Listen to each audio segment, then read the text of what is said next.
Hello, hello, hello. Good afternoon, everybody. It's Thursday. It's 1 o'clock. So I guess this must mean it is a charity digital webinar day. Hello again, and I hope you're all doing really well. My name is Chris Hall. I'm the marketing manager here at Charity Digital, and it's actually the first one first one of these I've done in a while. So it's really good to be back with you all. I hope you've all been keeping well, and I hope you've all been keeping safe as well. I'm joining you from a slightly chilly room in South London today. I must be losing the Geordie within us. It seems every year I spend longer in London, I get a little bit softer and I get a bit less used to the cold. As always, got the chat function open, so it'd be great to hear from all of you who are joining us today. Let us know where you're from, and start chatting to each other as well. It's all about learning from each other, so that's what that chat function is there to do. Let us know where you come from. Heather, sunny in Newcastle. Well, that's bloody typical, isn't it? And it's cold down here. It's always lovely up there, but it is God's country, so we'll be all right with that. It's actually been a really, really, really busy week, a busy few weeks here at Charity Digital. I hope a lot of you were able to join us last week at our Be More Digital fundraising day. We were absolutely over the moon with the amount of people that turned up on the day. We had well over 1,000 attendees, upwards of sort of 2,500 sign-ups as well. And we went through some really, really amazing content that sort of delved in all the new nuances and in the new ways people are fundraising in this lockdown era, this lockdown operational era that we're all kind of maneuvering our way through at the minute. Like I said, I hope you were all able to join us, and I hope you all had a great time. And we did have some great feedback that we're looking to implement and take on to our next event, which is we're in the conference country now, coming up in March. But if you weren't able to join us, we will be releasing the recordings in the next few weeks. So keep a keen eye out there for when we do that. So you're all in for a bit of an amazing webinar and a bit of an interesting day today. It's actually a big milestone day for us here at Charity Digital, which Mimi just let me into before, and that's it. This is our 50th webinar, which is pretty incredible actually, and that's both snuck up on us. And since, as you know, Mimi and I both do or both participate in pretty much all of our webinars, we thought what better way to celebrate that than to bring you a webinar on webinars. So we've been doing this for a while, so I thought it might be a good opportunity for us to share some of those learnings with you. A couple of house rules as always before we kick off. We will be hosting a Q&A at the end. It might be a bit of a long one today because we've got loads to share, so do stick with us if you can. But as always, if you want to submit a question, you can do so by hitting the Q&A button, which is center on your sort of middle console there. When you hover over the screen, looks like two text boxes overlapping. Hit that, submit a question to us through that, and you can upvote them as well by clicking the little thumbs up button, and we'll do our best to get through all of them as we go through them. Amazing stuff. Recordings, we always record our webinars as well. We try to get these out within a week or so of the event itself, so sit tight. We'll be sending that out as soon as possible, along with all the slides that we've created for you today, and any resources that we cover as well. And lastly, we do have closed caption available, so if you require that or would like to, if you need that or just want some help understanding my accent a little bit, click those on, and that should give you everything that you need. So let's dive in. So this is, hopefully there's a lot of newbies joining us today and a lot of new people who haven't been part of a Charity Digital webinar before. So I just wanted to give a very, very, very brief introduction about who we are and what we do. So we are a charity, like I'm hoping pretty much everybody that's joining us here today. And our mission is to help all charities, no matter what shape, size, or mission, be more digital. And what we mean by that is no matter where you are along your digital journey, whether you're just starting out with digital and tech, or whether you're halfway down the road but have hit a few snags, or whether you're at the top end of digital maturity and looking to the next best thing. We exist to help charities take that next step to become more digital, and we do this through three key pillars. And first up is our products. So we have the UK's only discounted and donated technology service. This is called the Exchange Programme. It lives within our website. You can click off it through there. Basically gives charities access to heavily discounted technology like Microsoft 365, Office 365, Avast Cloud Care security platform, Scurio, which is another security platform, Adobe, and the list goes on and on and on. And through us, you can also get validated for totally free software like Google for Nonprofits and others as well. Like I said, that's called The Exchange, and you can check that out through our website. As I already mentioned, we also do events. So we ran our Be More Digital fundraising day last week, which was a resounding success. That was a totally virtual day. We do 2 or 3 of those a year, the other being our leadership day, which was in June. And we also have our physical conference, which is the Be More Digital conference that we managed to sneak in March, just before we all ended up in this new normal that we're in now. And that one is coming around again next March, or March 2021, although I doubt it will be physical. But more news on that coming up in the next few weeks and months, I am sure. And then the staple of what we do is our content. So we create heaps and heaps and heaps of content on a daily basis. We release anywhere between sort of 30 and 60 articles a month. We also have a weekly podcast series that we run that's available through any of your podcast providers, be it Apple, Spotify, or Google, or any other one that you might use. Acast, it's available on all of them, and that's where we do a bit more deep dive into some of the more tasty topics, as I like to say, and we really take them to the sector and really dive in and have some really in-depth, really great conversations, to be quite honest. So they're definitely worth a listen if you're into the podcast game anyways. And of course we have our webinars, but I'm going to hand over to our amazing event manager, who's been pretty much a part of every webinar, to tell you a little bit more about them and why we're here today.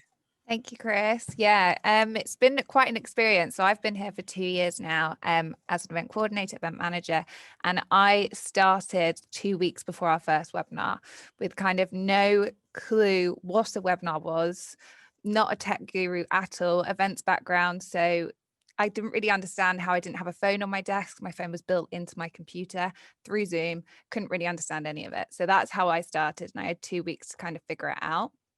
I am a problem solver though, so I do enjoy stuff like that. And I was very lucky to have a colleague with me who had sat in a webinar previously. So she had some sort of idea of what we were doing, which meant I had that person to go to for us to kind of brainstorm ideas together. So the thing for you to take away from that is that you don't need to know the answer to all these things. You don't need to be a tech guru.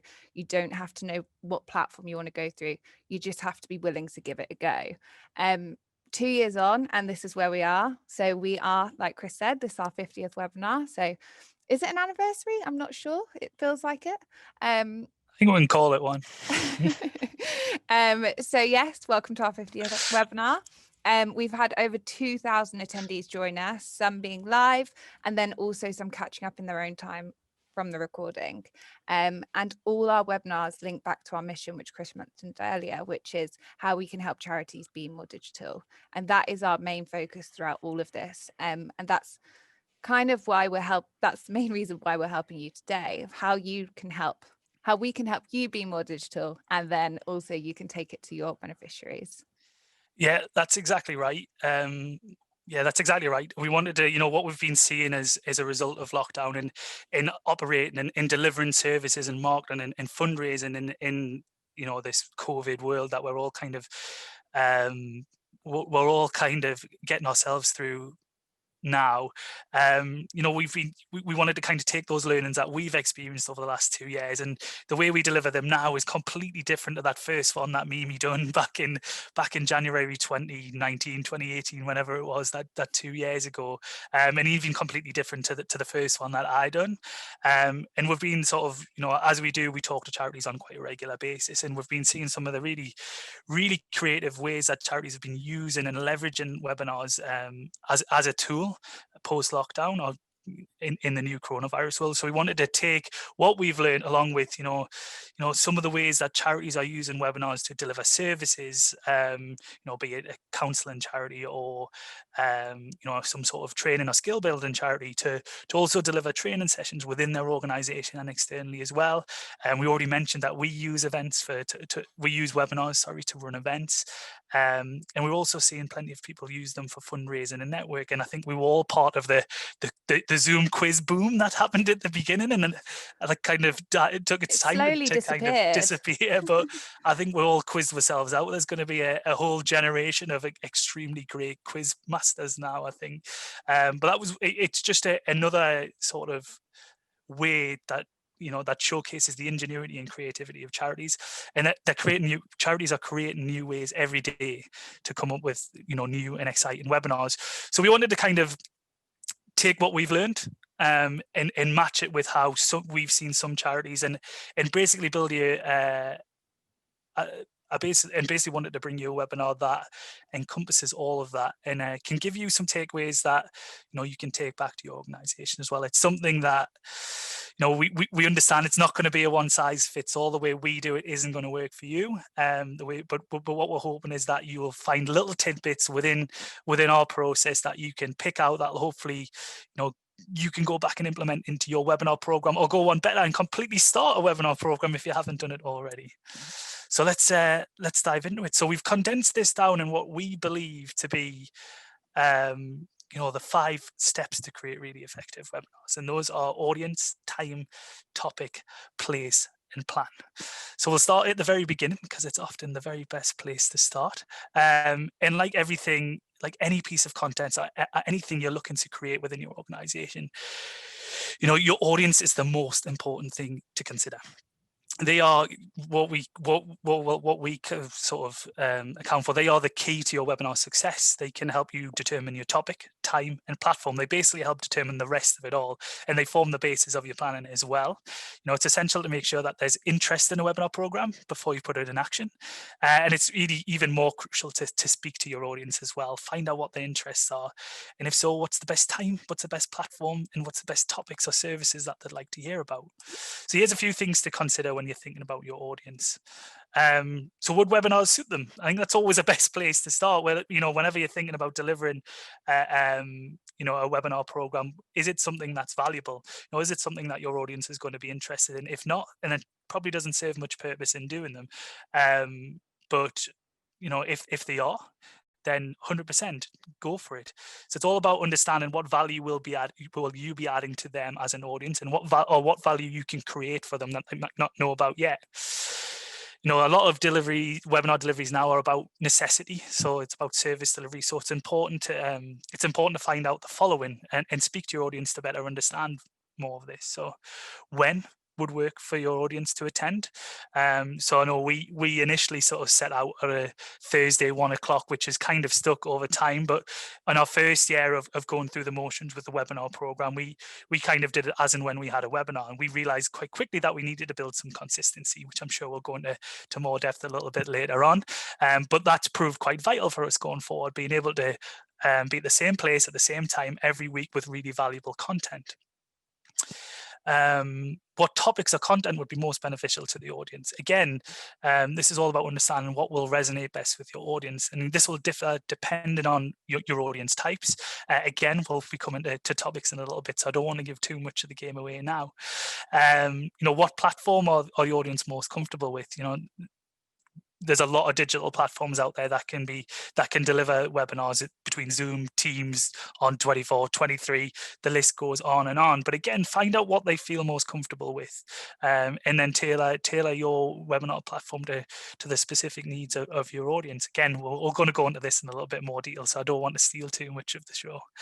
But what is important is that for all this, don't be afraid to communicate with your audience, and that's what's important. So you're going into the planning phase of this, you want to be speaking to them and finding out what's the best way you can possibly deliver a webinar program to them, what they would like to hear about, and how they would like to be served that as well. And this isn't something that you just do at the beginning. It starts there, but it's something that you do iteratively throughout the whole program as well. So if you've joined us before, you'll know you get a feedback form at the end of every webinar, which you'll all get after the end of this webinar as well. And we ask you certain questions, and that helps us, and helps inform us of what we want to change and how we should change and adapt our program going forward. So it's always about learning and improving. As I said, our webinars 2 years ago are completely different to what they are now, and that's largely down to the fact that we've been guided by our audience, and how we change things and how we adapt and how we change. On to you, Mimi. So you almost gave everything away there. Tried my best not to. So yes, talking about time. So time is very important, and it does, you've got to take into consideration quite a lot of different things here, because it's not just talking about what time you have available or anything like that. First of all, you want to ask yourself what time works for your audience. So like Chris said, that's really important. Your priority is making sure you have people that attend this webinar. You don't want to just host a webinar and have no one there, because that won't be good for you. That won't be good for your speaker. So make sure you figure out what kind of time of day. So if you understand your audience already, you know that you've got people that you have that data already to tell you what kind of day works for them. For example, like Chris said with us, we went for a 1 o'clock webinar because we saw through our analytics that was the best time for people. And so that's what we went for. But you can ask your audience this question. You can put it to them. You can set up a post on social media, do a poll, anything like that. Get engaging with your audience already. This will kind of help you understand whether this is something your audience wants as well. Because if they're not interested in the time you're going to host it, they're not going to be interested in attending it. So find that out about them. Use your audience to find that question. But also, you've got to figure out what works for you as a team. And that does come into consideration quite a bit. We are quite a small team. So we're a team of around 16, but a marketing team of 6 only just now. And when we first started, we were a team of 3. There are charities that have a lot smaller amount of team or a lot larger teams. So make sure you're working together, because this isn't going to be a one-person job. This is going to be kind of a team effort to get these webinars out. As you'll see, we'll go into more detail, but they do take a lot of time out for you running it. So you want to make sure you have that time available to work with. And then finally, you want to look at what works for your speaker. You want to be in a position where your speaker works around you, but you also have to be agile. You have to make sure you're available and you're working for your speaker. If there's a different time zone that they're coming from, obviously you have to take that into consideration, because the last thing you want is a tired speaker hosting a webinar, because that engagement just won't be there with them. So you want to make sure that you've covered all of those options during your process. One thing that we found during pre-COVID times, like Chris slightly mentioned, when we brought in the consistency, people were signing up a lot more. We were building that engagement. We were building that excitement of people being able to attend the webinar, being excited, everything like that. So then it made people they were excited for the next webinar. They were excited. They wanted it to come out, kind of like when you've got a TV series and you know that it comes out every other Thursday. If that episode's not for you, you can miss that episode, but you know that you'll be able to get one in a couple of weeks. However, do not feel the pressure to make that straight away. It took us a while to figure that out and figure out how much time we could dedicate to the webinar series to be able to offer that consistency bi-weekly, because like I said, it does take a lot of time out of you. Sorry, I've lost my trail of thought there, thinking of consistency and webinar series and everything like that. But you do have to take that into consideration. So we run ours on a Thursday 1 till 2. That works for us. If you know you've got a lot of audience members who maybe have children, and especially with COVID going on at the moment, we are in this new world. Maybe a morning webinar is better for you. Maybe an after school webinar is better. It is finding that out, and do check with your audience first to see what works for them. The next thing you need to consider is webinar duration. So this is then moving on to how long you want to run your webinar. So you want to kind of consider different things here. You don't want people to be just listening to a webinar and then they're just being spoken at the whole time. You want to make sure you've taken some time to talk about to have a Q&A, to have that conversation, to be able to engage with the audience as you go. It's absolutely key to be able to have that, so they don't think that they've just been spoken at for ages. If this is something new that you're starting as well, and you've never kind of had a long series with attendees yet, you haven't had, maybe you do some sort of workshops already, however the duration is that you have your attendees engaged there, take that into consideration for your webinars. Use those learnings into your webinars. If you haven't yet done that, that's okay. Maybe start off small. So ours are an hour long. We break them down with an intro, so we have a different voice, so that kind of re-engages people as they go. You might not have that ability, you might not have the time to be able to do a full hour. So don't worry, don't panic, don't rule it out completely. Go for a smaller amount of time. That's absolutely fine. Learn from your audience. I'm quite old school and I take notes every 5 minutes. Not today, Zoe's doing it today, but every 5 minutes I log our attendee numbers so that I can see kind of where they're fluctuating and where they're not, what's happening at that time, why are the numbers higher, why are they lower. Is it that we've started a video and the video's not worked? So then why hasn't the video worked? And then have people dropped off because they think it's their internet? Has something gone wrong there? Is it a demo? Are people maybe not interested in a demo? It does kind of help you see. We've definitely noticed a drop sometimes in the Q&A. So you see, you have kind of different types of attendees. You have those that want to stay for the Q&A. So they'll submit their question, they'll stay. Or you have those that submit their question and then jump off as soon as they've had their question answered. And you'll see that go in your attendee numbers. So keep a note of them, keep an eye on them as you see them come in and out. If you've got that ability on your platform, then you'll be absolutely fine. Keep agile. So this is a huge thing. Chris is laughing because it's so true.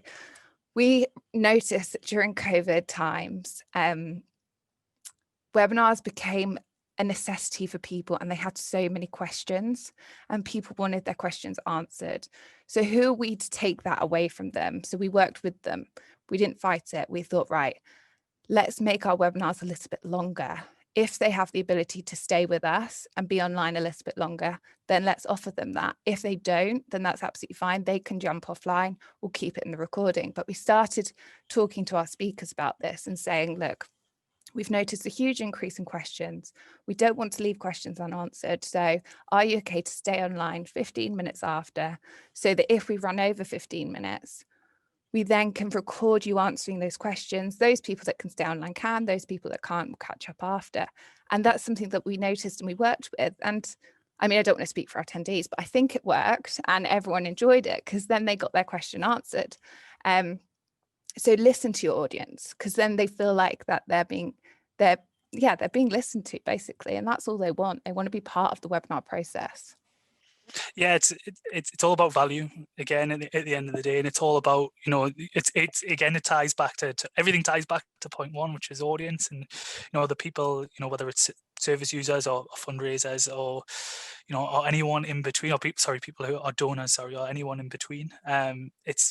It's all about what value you're driving, and if that, you know, content's, I'm of the belief is sort of a content person, that it's the content that should drive that should dictate the time, not the other way around. I think a lot of there's a myth out there that certain things have to be certain times, but if the content's good and people are finding it valuable and people are engaging, then keep it going. Okay, so have that flexibility to be able to, you know, if there's 100 questions in your Q&A box and you think you've got a hard stop, you know, you think you have to stop because that's what the sheet of paper says, that you have to stop on the hour. You know, your audience are telling you otherwise. They're telling you that actually, you know, we're really enjoying this, we're really engaged with it, so keep it going. Like, we're here for more, we're hungry for information, we're getting lots of value out of it. So it's always, again, it's having that audience first sort of mindset to keep driving things on and to kind of work on the spot. It's always good to have a structure, but have a slightly bendy one, I think, is what we're saying. I feel like that works. Yeah, like a circled structure. I'm not sure. Yeah.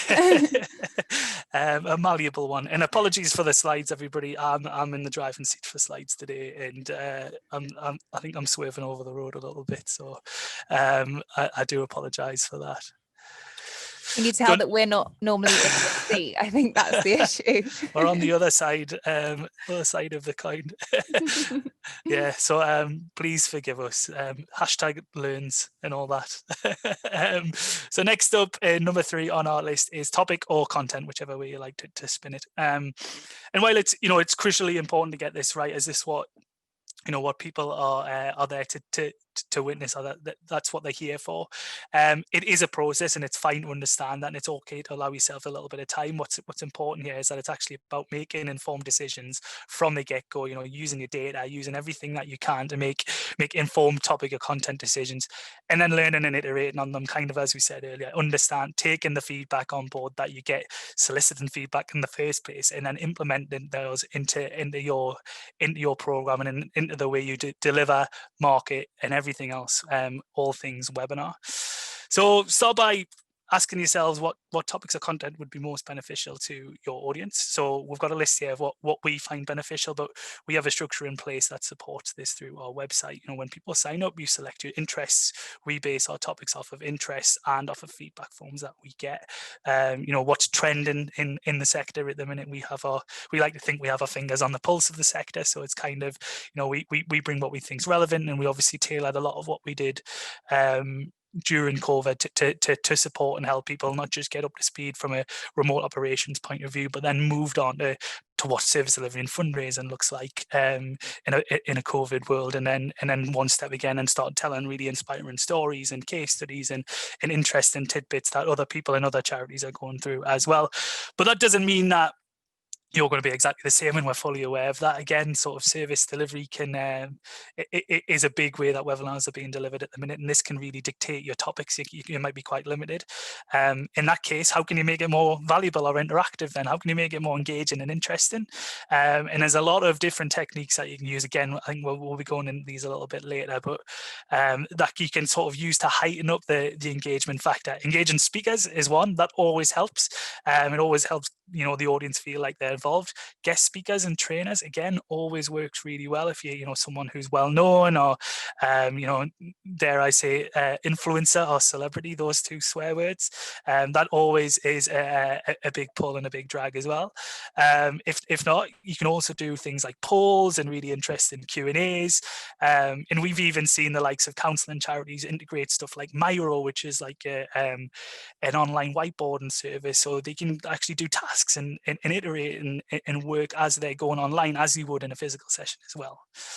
Similarly, you might want to run a webinar for fundraisers as a means to thank them for support during the pandemic. Well, a lot of fundraisers, that core group of fundraisers, our community of fundraisers, have stuck by a lot of charities during the pandemic. So you might want to host a webinar for them to just say thanks. And it's all about how you can make that impact a little bit more interesting. How can you drive value to those donors in the way of a thank you, and how can you get more value by them in the way of donations? Can you thank them in a special way? What tangible takeaways will they have to take away from it? How can you thank them for, we're actually pondering this thought at the minute with a little bit of an exercise that we're going through as a means of sort of thanking our conference sponsors and some speakers. We've come up with this idea of again using a Zoom webinar format to thank them for their service, while getting over a little bit of something that we want to get across. We want to talk to them about something we're interested in, they might be want to work on in the future, but as a means of thank you for them supporting us, we've been working or talking to the Clink charity to maybe send them a little bit of a meal so they can sort of have a little thing to cook up and eat with us and join us. And again, it's a nice little way to say thanks again, but it's just the little things that can prove really, really effective. And there's a million ideas out there that you can do this sort of stuff. A million different things that you can do. It's all about sort of tapping into that creative side of your charity and the ingenuity that we're seeing so much at the minute. As I said, what works for us won't necessarily work for you.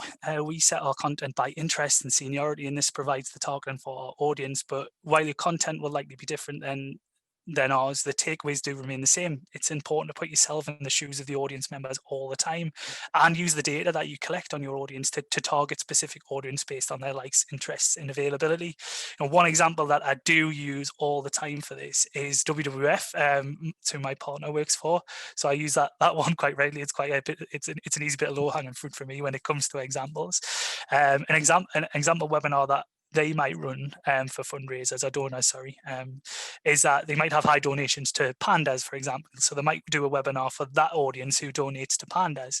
And what they might talk about there is like what happens on that journey. They might take them through that donation all the way from, the moment the money leaves the bank account of the donor, all the way through to it, going through the whole mill and then getting to the panda and what it does for the panda at the other end, wherever that panda may be. And that's just a really insightful way that not always donors get to see what happens to their donations. And it's just a useful, to be fair, I must say this is completely hypothetical. I don't actually know if WWF do this, but it's something I would do if I was there, to be honest. That's brilliant. And I'll tell Carol that later.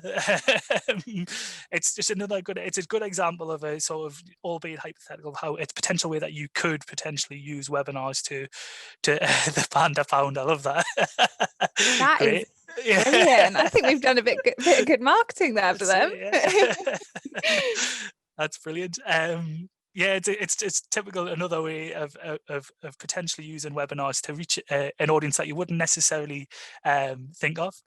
We all need to go to a panda-based webinar, I think, Claire. I think we should all arrange that for afterwards. We'll call it, say, 3 o'clock. We'll sort that one out. So the key takeaways, not the takeaways, about when you're thinking about content and topics is, what would the audience be interested in?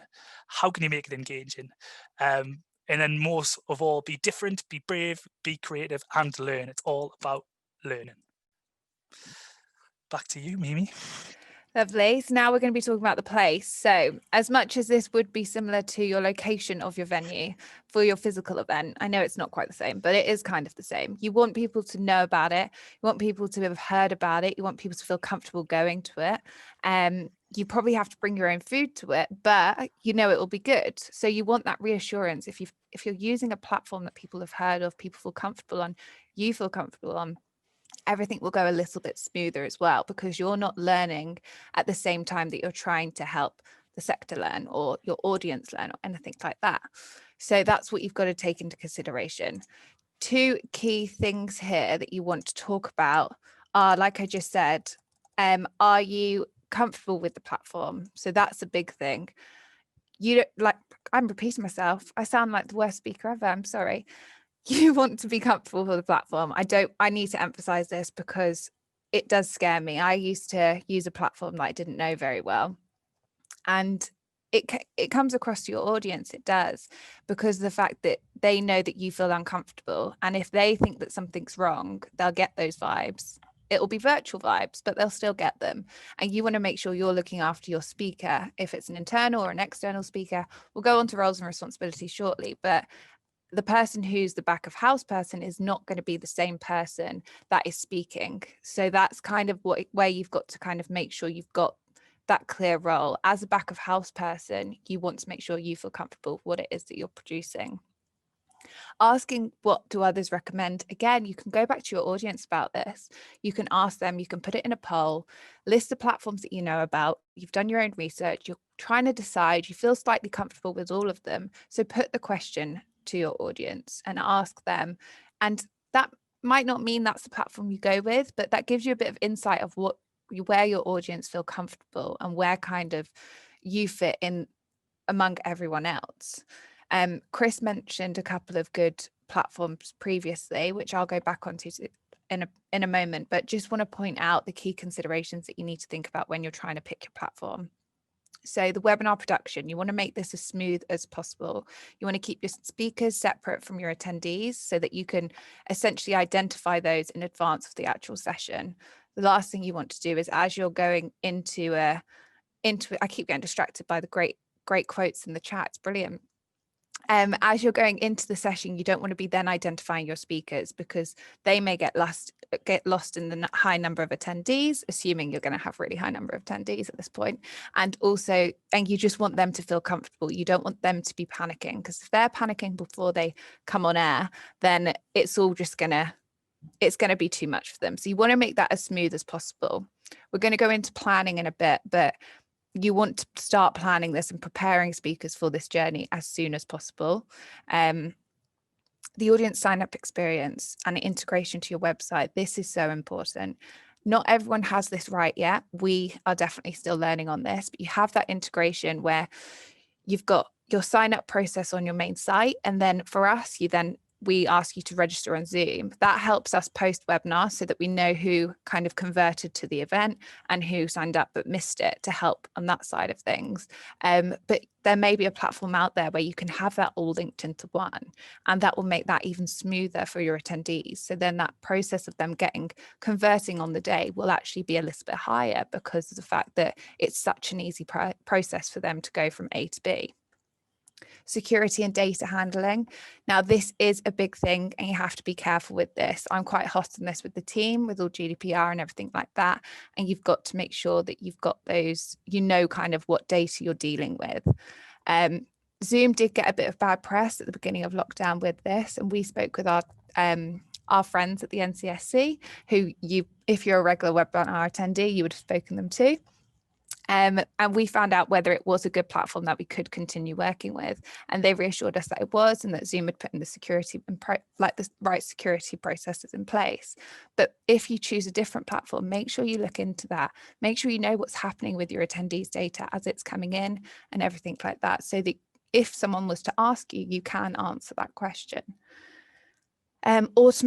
Automated email function. This is dreamy. We didn't used to have this, and it was an absolute nightmare. We now have it so that when you sign up, hopefully you've all experienced this for today, but when you signed up on our site, you got an automatic email from me giving you the details to help you join today. We then do go through a process of re-sending that, which Chris will talk about later on. But that initial email has been sent to that email address that person signed up with. It gives you that peace of mind there to make sure that you're like, okay, I've ticked that box off. Obviously, you want to kind of keep them engaged as you go, but that initial process is ticked off, which is great. Recording. Now, I have been guilty of this by not clicking record at the beginning of a webinar. I will hold my hands up and say that, and it is horrendous. Your heart just drops as you're halfway through one of the best webinars you've listened to, and then you realize you have not clicked record. Anything that you can set up in advance is absolutely amazing.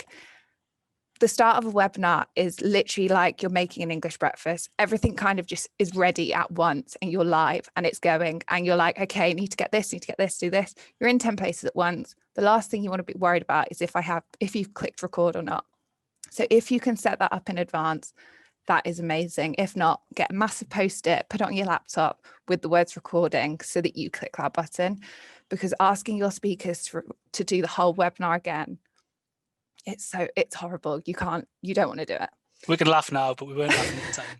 It was, yeah, it wasn't good. It was I learned, and I'm passing it on, making sure that no one does it themselves. Yeah, exactly. Accessibility. So Flick, I've seen your messages in the chat. Thank you so much for flagging this to us again. We are learning this still, and our slides, annoyingly, our colors are a nightmare, and they don't mix together, but they're great colors, and the sea looks great. But when you are making your slides up, it is a little bit stressful. So you do need to make sure you're being as accessible as possible. One thing that we have managed to do, which Chris mentioned at the beginning, is we've now integrated with a closed captioning service. So it is AI, so it's not perfect, but it does the job, and it's a step in the right direction, and we're actively making that step. And if you find a platform, find out what they offer, because we need to be aware of it, and we need to be making a difference with that and making an effort to be more accessible, definitely. Yeah, absolutely. It's a journey, and it's all iterative, and people like yourself, Flick, and others who flag these inconsistencies that we have is super helpful. So we're really appreciative of them. So yeah, keep on doing it, and we'll continue to keep changing our end. Yeah, definitely, because what we're doing isn't the only and the right way to do it. We're still learning. We just want to share what we've learned, so that you don't have to one day not press record and have to go through that conversation with your speaker. So my experience with platforms. So as you can see today, we're using Zoom webinars, but that isn't the only platform that is available. There's lots of different platforms. We've tried and tested a few. You have things like On24, 23. They've got great audience engagement built into them. Brilliant interactivity there. but they do come at a price. So it is making sure that you have that idea in mind and you go with that kind of budget of what you have available. A lot of charities like us don't necessarily have that budget to be able to play with it. So you want to work with your everyday platforms. So that's where we came with Zoom, and you've also got Teams, which is available. And sorry, Roger put record it on your post-it note, not recording. Great point. Yes. So you can remember to click record. But yes, so with Zoom and Teams, they're your everyday platforms. Nowadays, I don't want to say everyone, but majority of people are using them in their day-to-day lives, whether that's for a virtual pub quiz or in work or going to the gym or anything like that. They are using these platforms more. So they're getting more comfortable with them, which means that you can also get a bit more comfortable with them and start to learn them, understand how they work in a kind of webinar world, because they do have, both of these platforms have meeting roles and then webinar roles, and they both work slightly different. Like for instance, today you're all on mute and we can't see you, but you can see us and hear us, hopefully. And that means that's because we are speakers and you are attendees. That kind of helps us as speakers, because I have no clue how many of you are here today, and that's kind of keeping me chilled a little bit. And it does help, and it's not camera overload for the attendees. It also means that with the recording, we're recording the slides and us, we're not recording you. And Teams has similar functions which also offer this. So it's working out what kind of works for you. Zoom isn't the right platform. It's just the one that works for me right now. So it's the one that I'm able to help. I've problem solved work and I've trained Zoe up on it. And now that's how she's running the back of house. And it's just the right one for us. That's just how it kind of worked out. Okay, so now moving on, you've got the platform.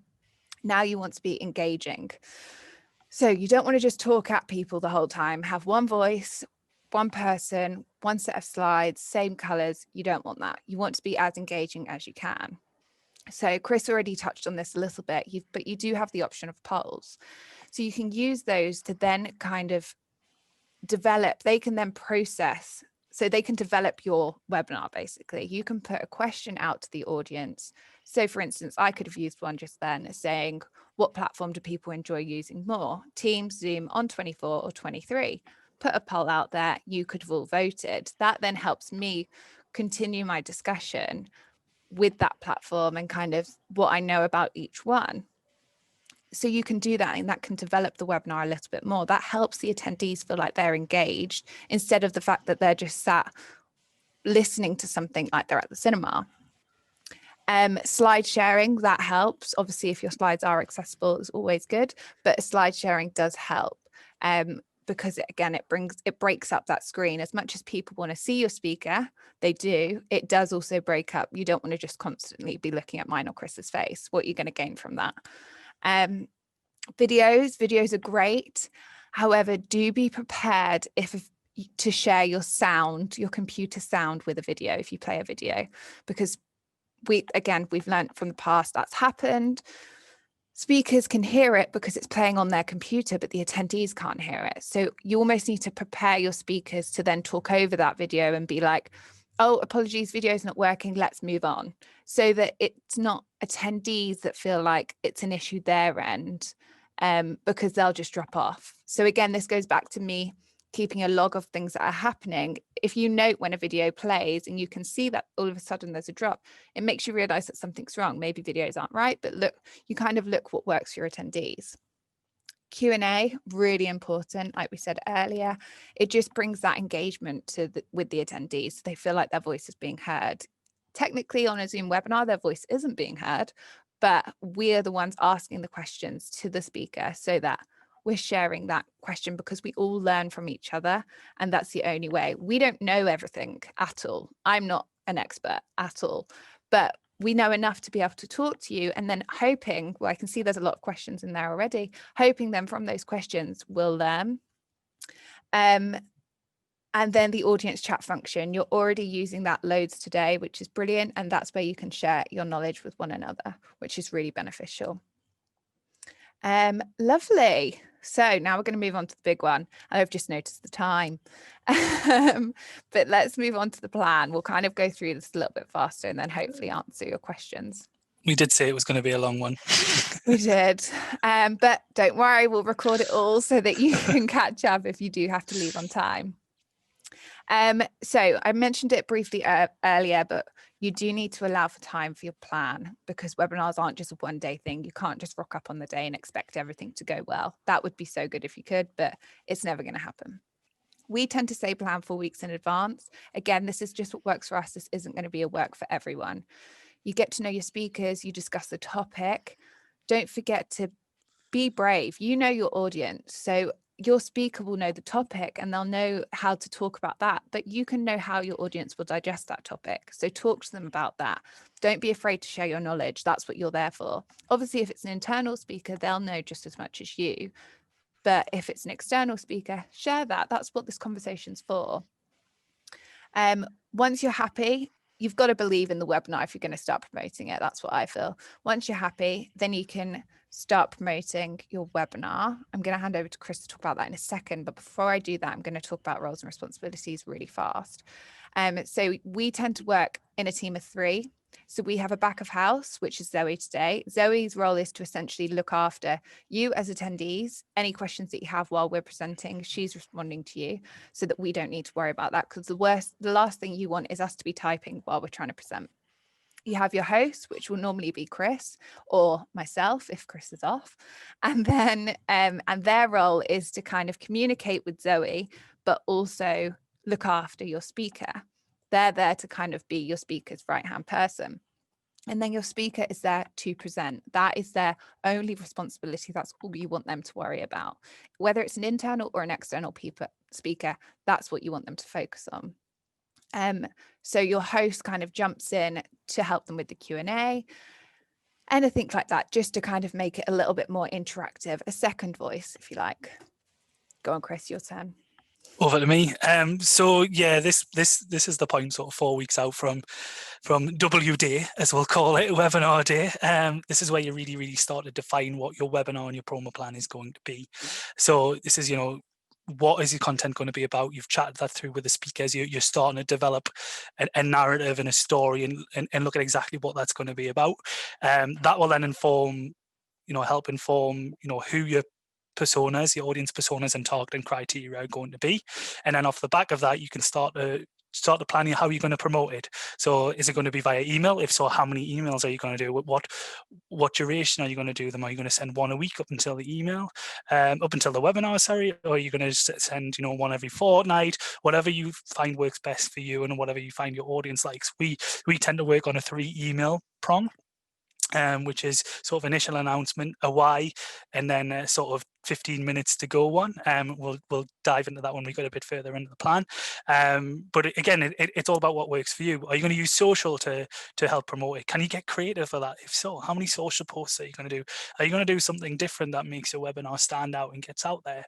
Maybe you can create a video with your speaker as a 30-second sort of talking head about join me on XYZ day to talk about ABC, all that sort of stuff. So there's plenty ways you can do these things, and 4 weeks out is a great time to plan it. We actually spent a lot of time creating sort of playbooks and templates and actually building this into actual structure and process, because I'm a bit of a stickler for that sort of stuff, as the team will attest to, which now we can just rely and lean on. Once you've found a way that works, you can just rinse, repeat.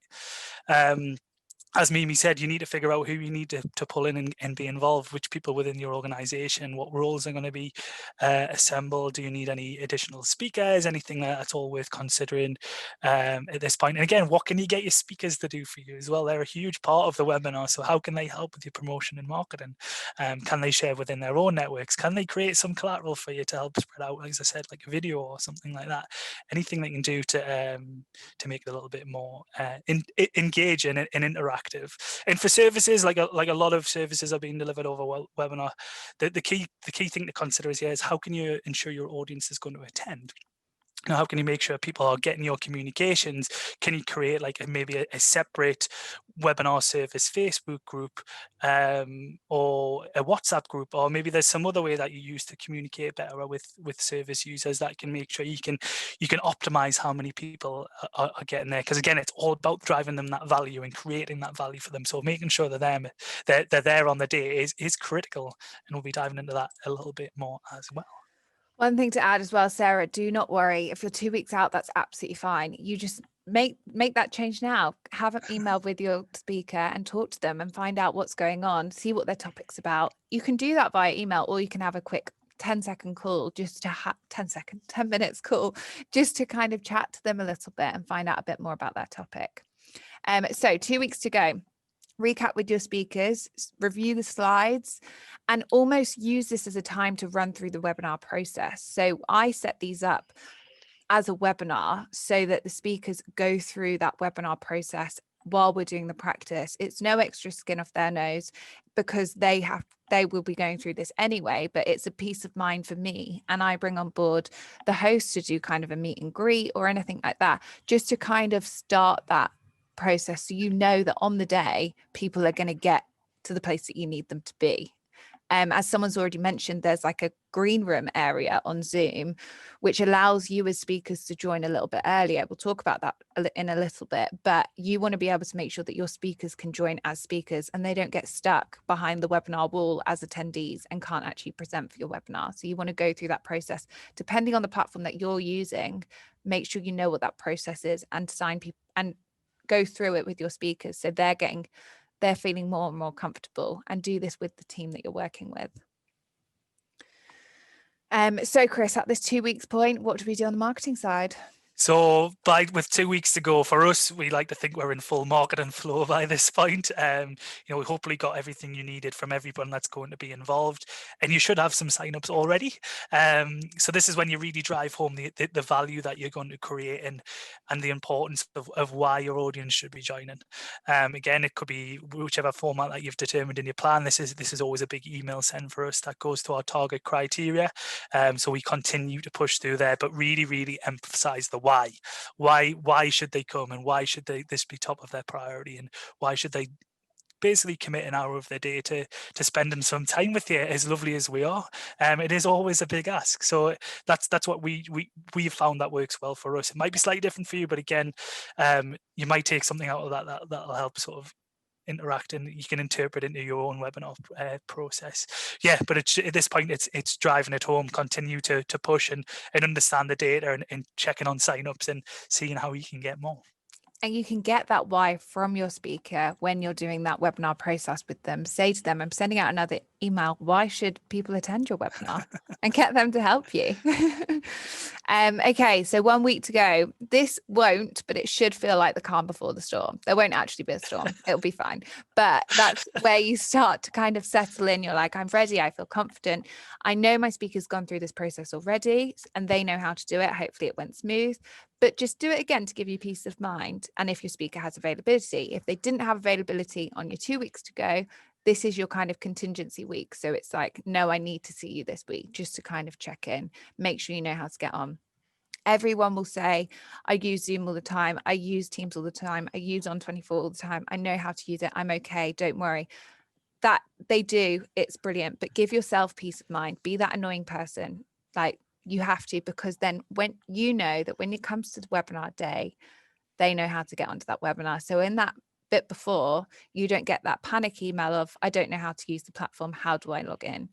Because you want to be focusing, and you want your speaker to be focusing on actually presenting the webinar. You don't want them to be worried about how they get in. So make sure you've ticked all those boxes off for you. A final check, dress rehearsal, all of that. And Chris should give you the peace of mind you want, but it's not always the case. No. Not always the case. But again, it is important about taking that time to make yourself feel comfortable, kind of look after yourself and make sure it's going to be a really valuable webinar. I think I keep saying that word a lot, but it's true. With value, it's all about what value you are driving, and what for us it is anyways, and what value you are getting in return, whether that comes in the form of a successfully delivered service, a donation, or or even just attendance and being able to, you know, impact and being able to help a lot of people. Yeah. That's what it's all about, essentially. So the 1 week to go point, you're hoping to have, you know, a good slew of your signups with you now. Although I will say there is always a late flurry, but I'll come back to that in a minute. We use this point at 1 week ago. We tend to split our audience into two groups, which might make a lot of sense to most of you. Having a good slew of signups, we want to send a different message to those we call under the guise of retention. So we want to make sure that they're attending our webinar and they're going to turn up, and we're going to drive that marketing home to make sure they get there, while we still want to be catching any last minute stragglers as well who might sign up at the very end. So we branch our marketing in two at this point, where we send specific comms to our signed up people to ensure this is why you need to come, again expressing the why and the value, and then we send another final email out to like sort of 1 day to go, to be like, happening now, create a little bit of FOMO. We all like a bit of fear of missing out, and then you know, and then we hope that they come and join us on the day.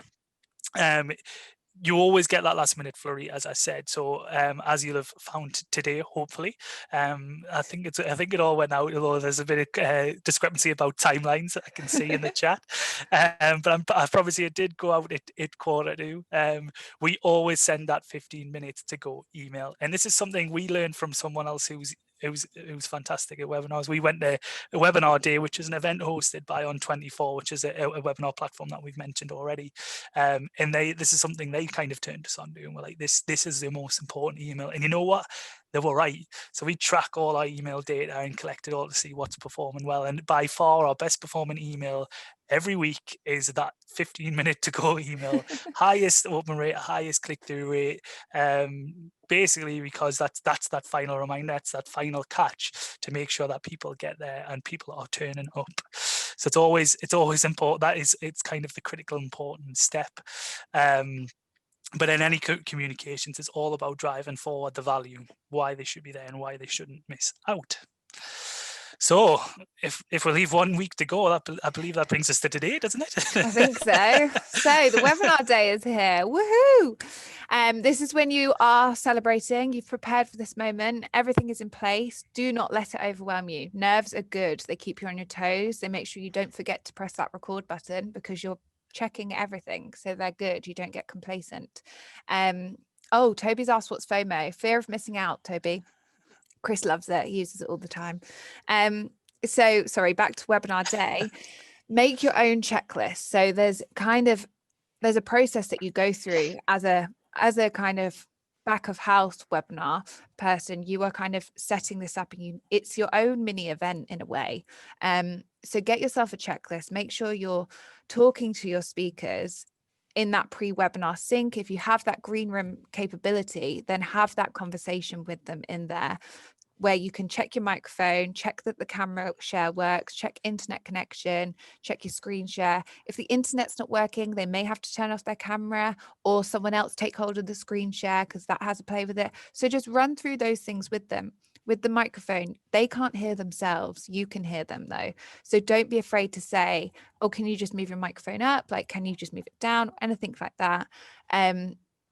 If you don't have this green room capacity, then have that conversation flow with your speaker, so that you can say, so like for instance, Zoe could message me being like, Mimi, I can't hear you quite, can you move your microphone up? Hopefully that's not the case. I haven't heard anything, so hopefully it's all good.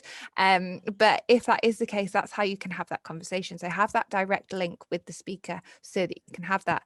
But also don't be afraid to jump in on that webinar day, because you don't want to lose that content. The speaker will be just as mad as the attendees if no one can hear them and they don't realize that no one can hear them. So microphones are so important, especially with us all being remote. It's not like you're next to each other and you can just say, oh, there's something wrong with your microphone or anything like that. So do kind of step in there. Also, remind your speakers to have a glass of water handy. We did have an incident on our first webinar where our speaker didn't, and it was an absolute nightmare. You can tell completely if they haven't got a glass of water near them.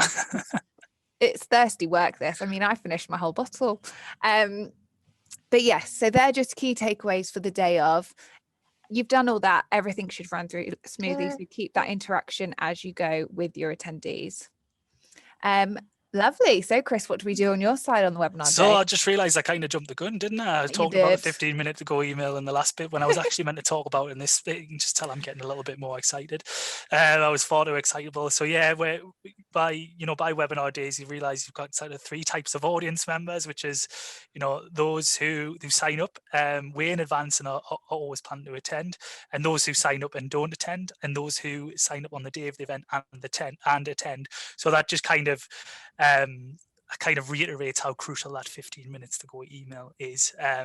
So I don't want to dwell on that too much. I've kind of said all I need to do about that. That is the most Perfect. important email, so we can move on. I do realize it's 2:00 now, actually. So if you can't stay with us, thanks very much for joining us.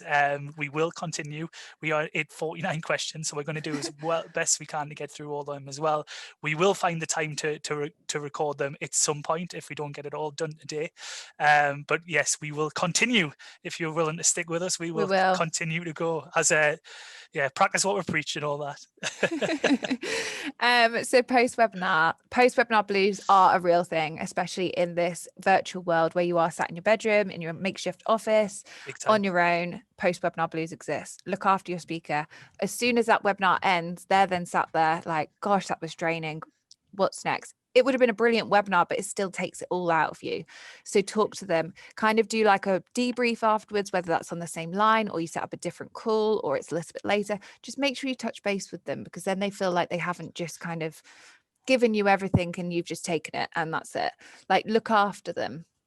So that's my biggest thing. Secondly, ask for feedback from your attendees, like we are with you. Those of you leaving will get one shortly. See what your platform offers, see if it's an automated thing. If not, send that link out afterwards to those that signed up and attended your webinar. You'll alter this feedback as you go, but figure out what data it is that you need. Once you've decided what data it is you need, keep that data, so that keep it consistent, so that you can actually then compare your webinars. So we have majority of consistent questions now, but 2 really consistent questions, which help us identify each webinar and tell us how it's doing with you as an attendees. So kind of identify what those questions are for you and what data you want to collect, and keep that consistency throughout. I think that's a good point. I think we can share. I mean, so sharing what made a successful webinar for us in terms of metrics is we have a 5-star rating, is it? Yeah. And we also have what's called an NPS, or Net Promoter Score, which is basically how our audience would recommend this webinar to another person. And we set ourselves quite a stretch goal of having a +20 NPS, which means a lot more people need to rate your webinar 9 or 10 than people who rated it basically 1 to 8, 1 to 7. So it's actually quite a hard thing to achieve, but it is a really good and it's a really well-known metric for measuring stuff like webinars and events and general sales processes as well. Yeah, and it's really fun to see it afterwards and kind of see if how you felt during the webinar reflects in how the attendees feel. If you're not really feeling the webinar that you're producing, your attendees will agree with you. So you need to make sure you believe in that webinar and that you're giving it to your attendees because they need it, not just because you have to tick a box. And then also I'm going to jump onto the webinar team debrief. Every webinar is completely different. The amount of stuff I learned from the first months of my webinars is insane. After every single one, something new went wrong. And every single time I had to take it on board, take the feedback, be like, right, got to change this next time, got to do this. They're good, they're learned, it gets you into a position where you feel more comfortable with it. So take those on board and talk as a trio. If you do it as a trio, do take that on board and talk together about how you can make the next one even better. And learning. Yeah. And then finally, you've got the post-webinar promotion. So if you have clicked that record button, then you've got a webinar recording. Exactly. And I've seen this come in the chat a little bit as well. Webinars are evergreen pieces of content that you can, they don't just add value on the day, but they can continue to add that value weeks, months, years in advance. And you can keep wheeling them out whenever you see the time being right. So, we have a lot of cybersecurity webinars where if there's a big news influx in cybersecurity, we will push ours again, for example. Similar with fundraising or culture, strategy, anything like that, they can be used over and over again. We take our recordings, we convert them into YouTube, upload them on there, get everything on there we need to, and then we have shareable links from there, and we put them on those YouTube links on our website. It's really, really simple and straightforward. And then what's really important is that, you know, you do some post webinar promotion. So 50% of our views, we like to think anyways, come from after the fact as well. So, you know, we tend to average, you know, we've got a lot more people than this on today, but we tend to average, you know, just over 100 people per webinar. There's been well over 300 of you today, which has been amazing. It's somewhat daunting, but amazing. I've got a post-it note over it, so I can't see. It can be a bit distracting, but we tend to get the same again, if not more, after the fact as well. So it's equally as important to do all the same level of promotion that you did beforehand, do that afterwards as well. Again, you can split this into two, so you can take the record and you can send a slightly different message to those who attended versus those who didn't attend. You know, you want to celebrate the people a little bit more who stuck with you, who came. So, you know, they deserve the slides and they deserve the extra resources and maybe a bit of bonus content if you've done some as well. So you want to thank them a little bit more for taking the time out of your day and out of their day and joining you and getting that value from it. Similarly, those who didn't attend but signed up, you know, you've got a good opportunity there to push that recording to them and continue to market to them with the additional content, with the bonus material, with the slides, and with the resources as well. So it's important to continue that, but don't treat them one and the same. They're two completely different audiences. Yeah, I think that's so important because one, you're telling them what they missed if they had have attended to hopefully get them attend next time. It's a circle. It's a circular funnel. So see if that exists. Well, I think that appears, according to the slides, that's it, isn't it? So I hope you've had some really good takeaways there. It's been big thanks to join us. We are going to run through some questions. We have 52. Mimi and I don't have a hard stop at 2:00, so we can probably try and get to a good slew of them for the next half an hour or so if you're willing to stick with us. If not, Mimi and I will carve out some time to go through the other whatever's left after that, and we can try our very, very, very best, and we'll get those out in the recording. So forgive us, we're just going to take turns because neither of us are. We haven't got a host. Really, we haven't really hosted. You don't have a host because they don't ask. You need a host to ask the questions, and the speaker can think for a bit. But I've just killed some time there, so Chris can read the first question, and then he can ask me it. Exactly. Yeah. So we're just going to bounce these off each other. 54 questions now, but there's been some upvoting in there, which always helps us out. So first question from Nicola Kurt. I hope you're still with us, Nicola. How do you ensure audience engagement throughout the majority or all of the webinar? Many people now have Zoom Teams or Skype fatigue, so creativity is key. Do you have any tips? Yeah, I think we touched on this a little bit further in the webinar with regards to polls and videos and sometimes demos. They don't necessarily always work because it's not like, you know, it's not hugely fun watching someone else on their screen navigating, but they could work if that's the right audience. If you've got that audience, polls definitely are fun. What else do you think, Chris? Yeah, I think there's a lot. I think it's a really good point because Zoom fatigue is something that is. It's very, very true, isn't it? That you know, people spend so much time, and you know, I am one of these people that spend so much time on these conference calls and videos calls now that it can be quite daunting quite quickly and can get quite tiring. So it is exactly the point. It's about getting creative. You know, Mimi mentioned kind of polls, or you know, one of the examples we've seen so far that I mentioned earlier was the use of Miro. What other tools can you bring in that you can share and get other people involved in? So maybe you have a virtual whiteboard, which is exactly what Miro is. You know, maybe you can set some exercises so people can step away a little bit. You know, make it almost a bit more workshop-like if that's the sort of vibe that you're going for. I'm trying to think of some other things that we've seen. Yeah, Slido has been used quite a lot as well, and that's almost like a polling system, but it's one where you kind of put a code in your phone or your laptop, and people can then see it. Like, you can build that into your presentation, or you can have the internet up, either or, and that works quite nicely. Yeah, there's lots, and it's all about your own creativity and ingenuity as well. There's plenty of things to do, but trying to make them more interactive, seeing if there's ways to get people involved is always a really good step. More than one voice as well, so Yeah. important. Because every time you hear, as an attendee, if you hear another voice, it kind of sparks that back up there, so it makes you kind of engage again, because you're like, oh, who's that speaking now? So that naturally is an easy win, if you can do that. Yeah, it depends on length as well. If you're having something that's probably 2 hours, you probably want to have a little break in there as well and give people an option to step away. This is something we've kind of rolled out recently at our digital fundraising day event, where we put in like really big signs to be like, move, leave, get up and walk around, get a cup of tea. So don't underestimate the fact if it's going to be a long session, like give time for breaks and allow people the chance to step away or play some music or maybe some stretching, that sort of thing.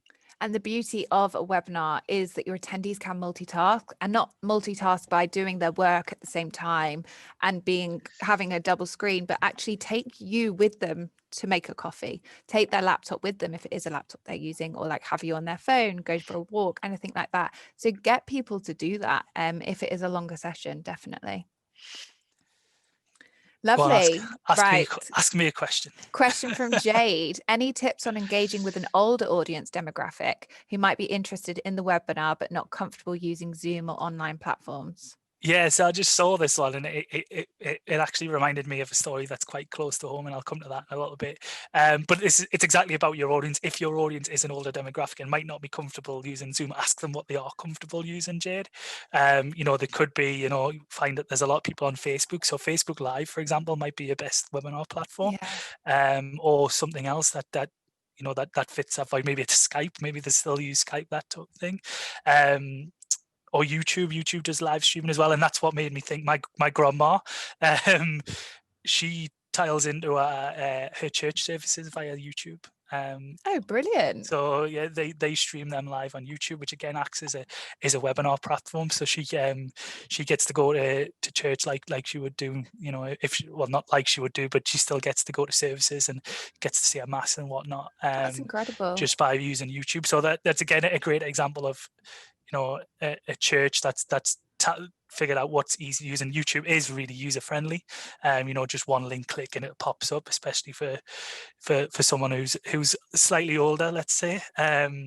So yeah, again, talk to them, find out what works best for them. But something like YouTube, Facebook jumps out quite quickly to me. It is something that would be really, really useful for them. I don't know if you've got anything to add. No, I think that's brilliant. I think that's a great point. I feel like asking them is really good, because you want to still get that information to them, especially if they're interested in it. So find out how they want to receive it. Yeah. Downside of having your grandma on YouTube is she has managed to find all of our recordings. So she's been learning a lot about cybersecurity, digital fundraising, and all that. Not that that'll do her much good. At least she'll be ready. God forbid if that does come to her. She's got a quiz the next time I see her, I think. So next question from Guy Pruitt. How many people are on today's webinar, and what percentage of people who register their interest actually turn up on the day? So I think for this one, am I right in saying we had around 520 or something, maybe a bit more sign up? I can't remember. Yeah, it was in the 500s. I tried to not listen when people were telling me, because I got a bit nervous. And then, as Chris mentioned earlier, we had 300 join us today. We definitely noticed a huge change in our conversion rates during COVID, and that could have been anything. It could have been that more people had the time because they were at home, or people started to realize that they could, like I said earlier, multitask. They have their lunch while they were tuning into our webinar. So that conversion rate changed from our usual kind of 20 to 30 to then a 40 to 50% conversion rate, which is incredible and makes everyone very happy, because you get that engagement on the day from the attendees. Yeah, and today's even higher. Again, it depends on your content. It's all about your content, but the better your content, the higher your conversion rate, and the strength of your promotion plan and marketing as well. As Mimi said, we have noticed the skew. we've been, our conversion rate has gone up quite a lot since the sort of beginning of this year, and we factor that down to a few things. We were able to turn around quite quickly and provide value during COVID, but we also built consistency, and we actually do think this is really important. Making sure that our webinar is at a time that people can attend every other week, and then have that consistently at the same time. So every other Thursday, 1:00, unless we have to change for speakers, which has happened maybe once or twice, where we've had speakers from America join us, for example. It has been really important to build that consistency. So, a lot of people know 1:00 on a Thursday, it's Charity Digital webinar time, and that's kind of been really important. Something I think will resonate quite well for service delivery as well, where you're able to get something at a certain time each week is paramount. Yeah, I think that's really important. I also think don't try and panic yourself and feel like you have to do one each week.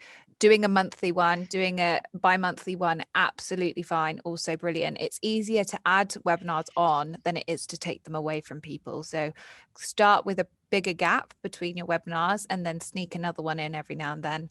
And once you feel more comfortable with them, then you can make that decision. Okay, lovely. Another question from Guy Lawful this time. What type of microphone headset do we use or recommend? Oh, I'd have to take mine off and look. Mine's a Mapal, I think. I think here is it. We just use generic sort of what we use in the office. I've had this headset since I started, type of thing. And when we were in the office, we did have a microphone that was slightly better sound quality. But I think where we're at now, Guy, I think people are a lot more forgiving with the sound quality. Yeah. Realizing that I'm currently sat in my bedroom shouting at a computer screen. So as long as I'm sort of, you could hear me all right, that's fine. I think it's always worth to test these things beforehand. And they're always, we used to record our podcasts in a studio. We used to have specific mics for our webinar program before. That's important, I think, down the line. And we can share details of the microphones in studio that we use. But for what we're doing these days, it's pretty much any standard office headset, I would say, Mimi. Yeah, I would definitely vouch for a headset is better than no headset. Even if you're using one that's like an aux cable and it's just like your iPhone headset or your mobile headset, anything like that, that's better than nothing at all. Also, don't panic about your headset. If there's an issue, your audience will tell you. If they can't hear you, they'll tell you. So don't play with it while you're speaking, because then you'll just muffle your own sound. Urge to move it now. I know, same. I feel like mine's touching the lead, but trust the system. Lovely. Oh, I was going to take next question, but I'm going to let you do it. Okay. Question from Victoria. Is there any way of accepting donations throughout a webinar other than posting the link in the chat box for people to use or QR codes? This is a good question. It is a good question. And it's not something we do, but I believe there are platforms out there that do it. You could build it into the sort of registration process, where there's an option where people at registration, people can click off to a PayPal or a fundraising page, that sort of thing, to do that.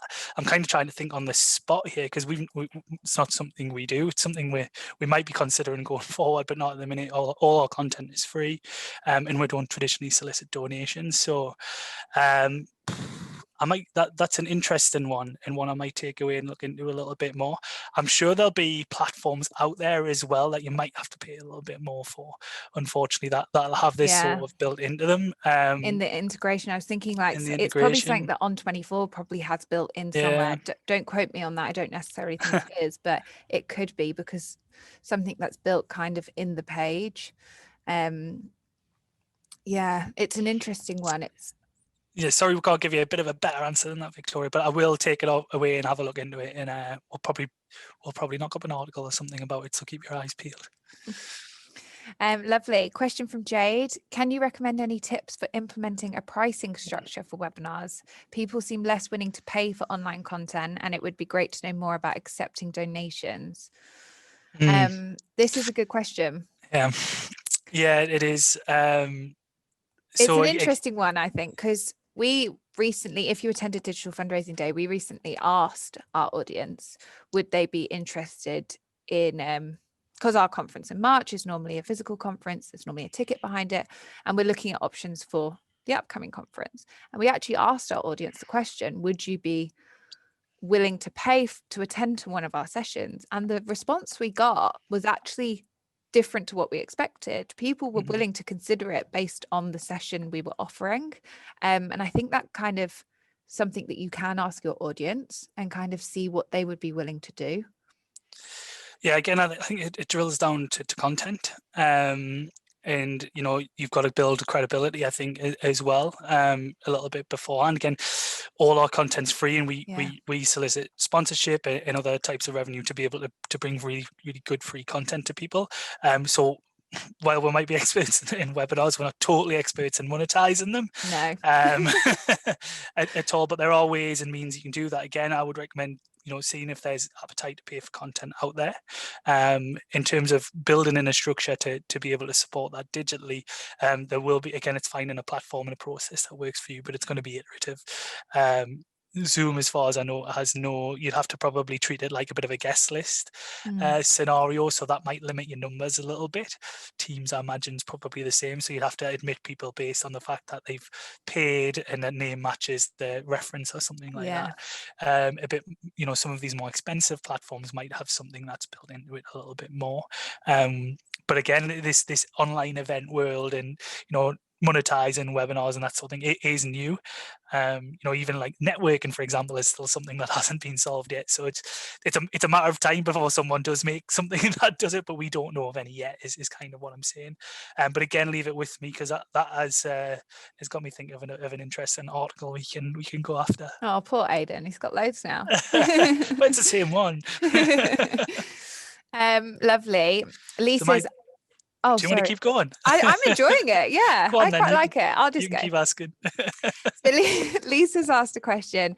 Well, she said that she uses Eventbrite, but she's asking if she could set up a similar invite from Zoom with an automated email functionality.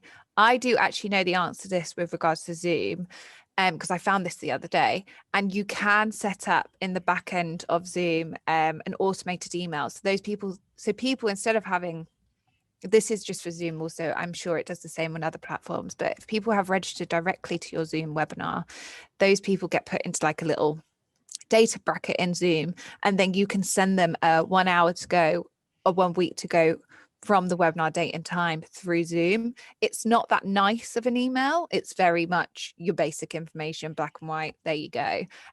But it's the information they need to be able to join. Chris, I'm not sure if there's anything else you can add to that one. No, I think you've hit the nail on the head. Lovely. Okay, Amy. Question from Amy here. What are your thoughts on the attendees having their focus pulled in multiple directions, i.e. the speakers, the Q&A box and the chat box? Is it good to have so much happening at the same time? I know where you're coming from with this, Amy. I do. But my answer is yes. I think it is. People like choice, for one. Plus, people are coming, your audience comes to get their own value from it, and that can be offered in lots of different ways. I personally love the chat function. I think it's one of the, while the content that is produced on a webinar is some of, is what pulls people there. It's some of the additional learning that you can get from a chat box and from a Q&A session that takes your webinar from a good webinar to a great webinar for me. And the interaction we've had on the chat today is a prime example of that. Charity professionals talking to each other about, look, this is what we do and this is what we do, and you've seen it all sort of afternoon so far for the last hour and a bit going through that chat. It's like, well, we do this and this, and then I love that idea. There was an idea shared about tea bags. Someone sent tea bags as an invite for a webinar, which even I responded to saying like, that is brilliant. I absolutely love that. It's that sort of that's the value add to it. Anyone can come and sit and listen to a lecture or a seminar and read it, but it's the true value and the additional value of a webinar is the chat, and it's the questions that are asked and answered as well. So totally get where you come from, because it might seem like there's just things whizzing past people, but people will engage with the things they want to engage with as well. And it's trusting your audience to do that. And I do also feel that the only person necessarily that will feel like 10 things are happening at once is that back of house person. So Zoe, apologies, you're probably feeling like that at the moment, because we did have 52 questions and we still have 52 questions, so they're still coming in. So there's still a lot going on for that back of house person, but for your attendees, they're only seeing what they're putting out there and then what people are responding back to them, and it's quite nice to see that engagement, and it takes away from that kind of just people being spoken at rather than being engaged with. So yeah, we're definitely all for it. Oh, absolutely, 100%. Lovely question from Anne. With Zoom, is there a way of randomly assigning people to breakout rooms, but then assigning certain people as facilitators?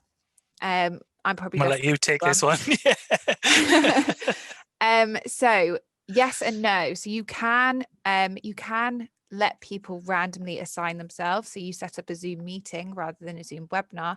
They'll come into the meeting and you can just kind of randomly send those people off into the rooms that they go into. But you can't randomly assign people as facilitators. You can't pre-assign people as facilitators. Basically, you can only do one or the other. You can more than one person can be logged into the same account. So if you are all internal, then you can be logged into that account and be those facilitators. However, do not give those details away to external people or anyone that isn't using your account. Make sure it is only you using that account and you know who's got those details. You need to make sure that, because you can't link, if you've got more than one account linked to that meeting, then you'll be able to do it. But I think I choose one or the other. So have your facilitators and have your random assignment. Don't try and mix the two. So either pre-assign your breakout rooms with your facilitators in there, or do your random assignment, and you can move your facilitators in once you've got those rooms, but they will go off into those rooms if you don't move them, basically. I hope that answered. I kind of went in a bit of a circle there. But you can only do breakout rooms on meetings, right? Not on Zoom webinars. Not on webinars. Yeah. That's always an important one. Yes. Question here from Paula. Do you have a checklist of things to do before, during, and after the event? What do you recommend people include on these lists, especially small charities? I'm going to steal this one again, Chris. I do have a checklist. I'm happy to share that with people. I'm going to look at it because obviously it's quite specific for us. But once this recording comes out, I'll make sure it's in the resources for you. It will be very generic, so that it accommodates everyone. But add to that checklist, like even Zoe adds to it to accommodate her because she does things differently to how I do it. Make it your own. It's your checklist. But I'm more than happy to share that, definitely. That can be your special thanks for those attending. Oh, can you hear me? Yeah, we got you back. You went a bit funny then. Yeah, I got a Zoom notification of doom there saying my microphone had turned off quite randomly. I'm not quite sure how that happened. Sorry. Yes, I said that could be our little special thank you for all those who attended today's. Yes. Brilliant idea. Okay, question from Sashka here. Can you integrate the webinar format and the meeting format so people can ask questions in person and see each other at the end? I feel like you should be asking these questions. Yeah, you kind of ran away with them, but yes, not that I know of. I don't know if you know any different non-Zoom anyway. No, you can't integrate the two.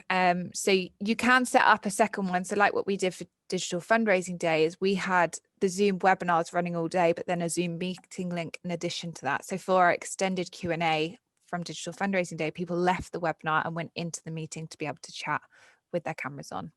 So you can do that as an option, but you can't host both at the same time, as far as I'm aware. Lovely. Fiona's got a question. Do you have a lot of people watching your webinar after the event has taken place, or do you find the majority of your attendance is during the live broadcast? Yeah, we kind of mentioned this right at the end there, didn't we? I think we tend to, on average, tends to be about 50-50 split. So, we tend to get, anywhere from, 100 people to our highest ever was 380 or something, I think it was, on one webinar. So and then we always push afterwards, and we always aim to get at least the same again after the fact. Our goal is always to get 200 total views on each webinar, which we tend to hit most time, and it's a good slew of both. So it's really important to continue promoting afterwards as well. Yeah, definitely. I think people love knowing that there's a recording available. You also don't want to give the game away too soon, because you also want those people to attend. So you want people to think that there's no recording available, and then it's a bonus. But also, you want to find the balance. A question from Alison here, which is really interesting, is a webinar tool a good platform for hosting a charity fundraising quiz as opposed to, say, a standard Zoom call where people don't always mute? It depends, I think, Yeah. is the answer there. If you want them to be interactive and speak and be able to talk and all that sort of thing, you'd probably want a meeting. If you want them to be maybe quiet but submit answers through another medium, then you'd probably best doing it through a webinar tool. As a host on a Zoom meeting, you do have the power to mute all. So if you do have those people that haven't muted themselves, you can just stick them on mute. That is the fun of the power of the host ability. So maybe that's the right way to go down it. And when you set it up, you can have them mute on arrival. But I do think a webinar kind of takes away that interactivity if you're doing a quiz, because everything's done by writing rather than having the opportunity to speak. Question here from Victoria. Should you have regular breaks during a long conference type webinar? 100%, absolutely. We tend to do them for our event last week. We did them after every session, and it's a real recommendation that people sort of de-zoomify and chill out. Like I said before, kind of go for that walk, go for that coffee, go get something to eat. And we kind of, as I said before, we kind of facilitated this by putting a big message on the screen that said, go take a break. And we are thankful to have a very talented guitarist here at Charity Digital who just put a nice little guitar overture over the top of that, and people got to enjoy a nice bit of music. So those who stuck around could catch up with, we offered the opportunity to go into a breakout room if they wanted to.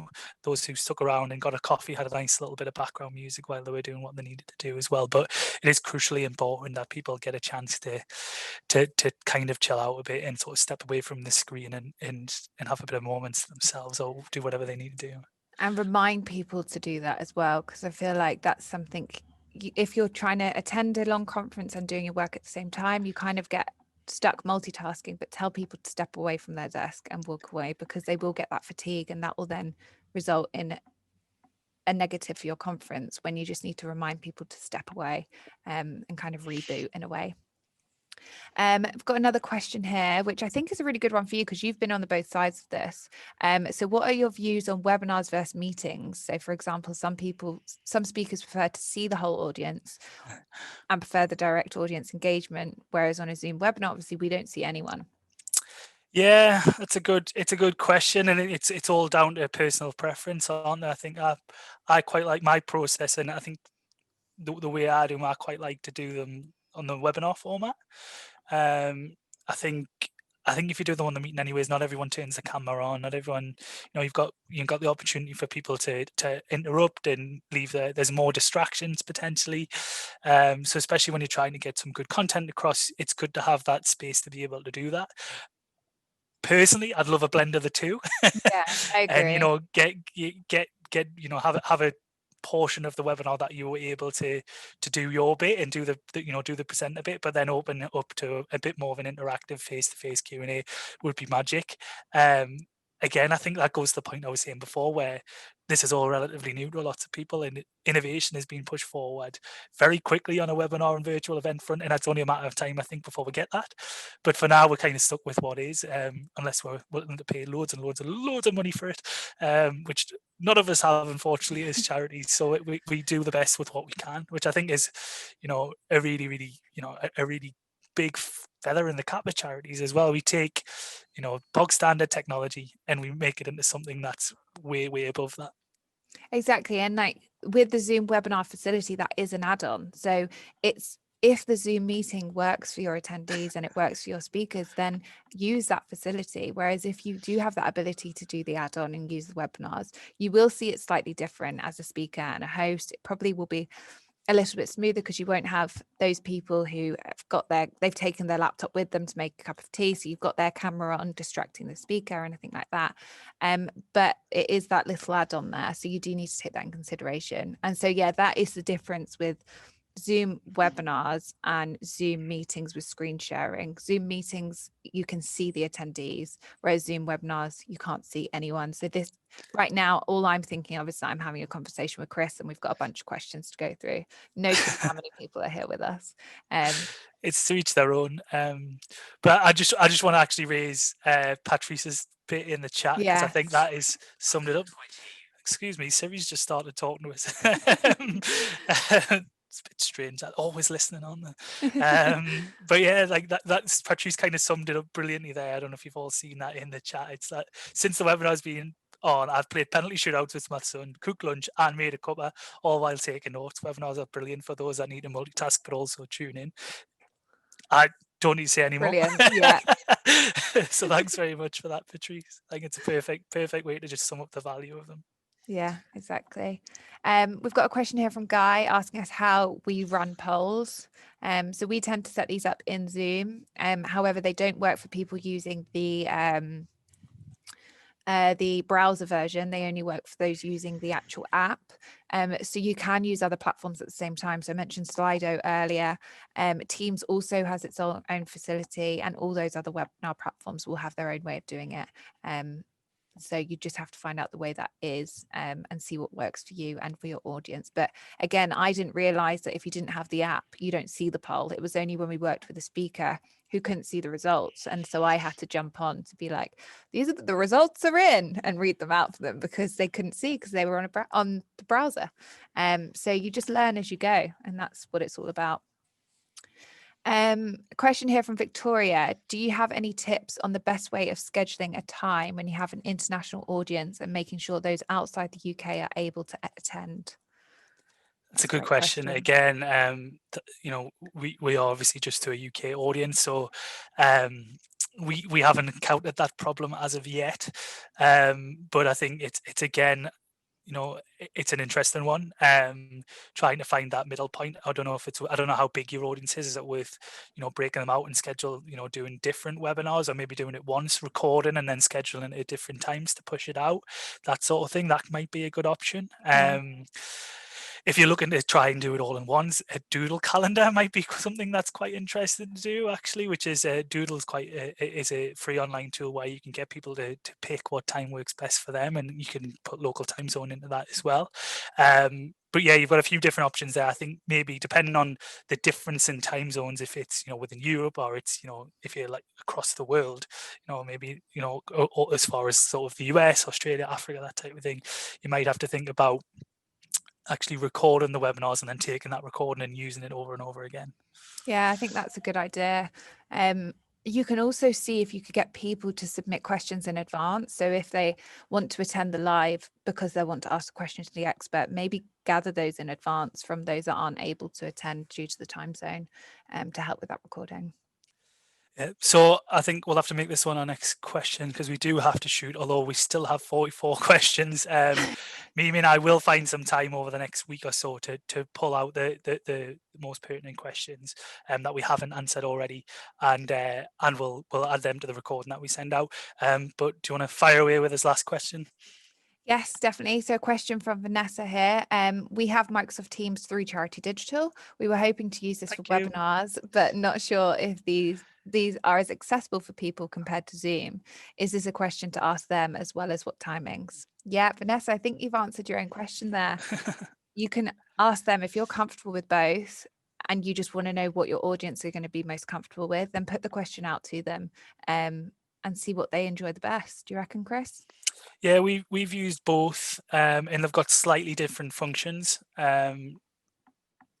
We prefer Zoom. It's just a personal preference, but we still use Teams every now and again. But yeah, again, see what your audience prefers.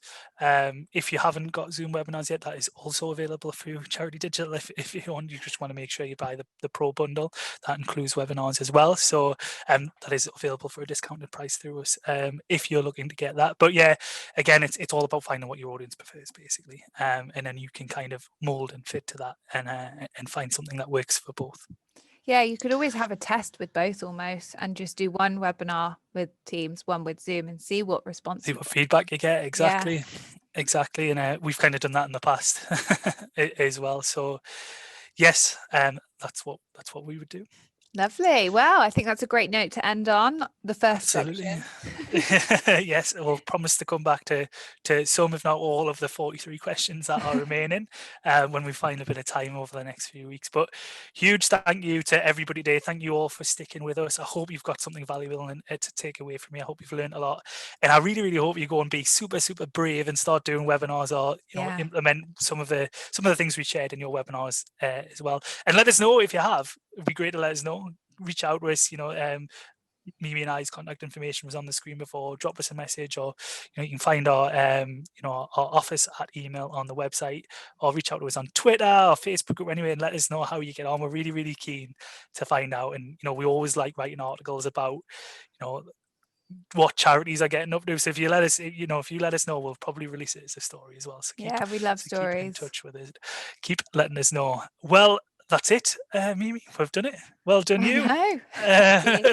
We're through it. Our next webinar coming up is on the 5th of November. It's with a company called On Board. And that's going to be about how charities can use digital to better interact with their boards and trustees. So that'll be a bit of a different one, but as exciting as everyone, I'm sure.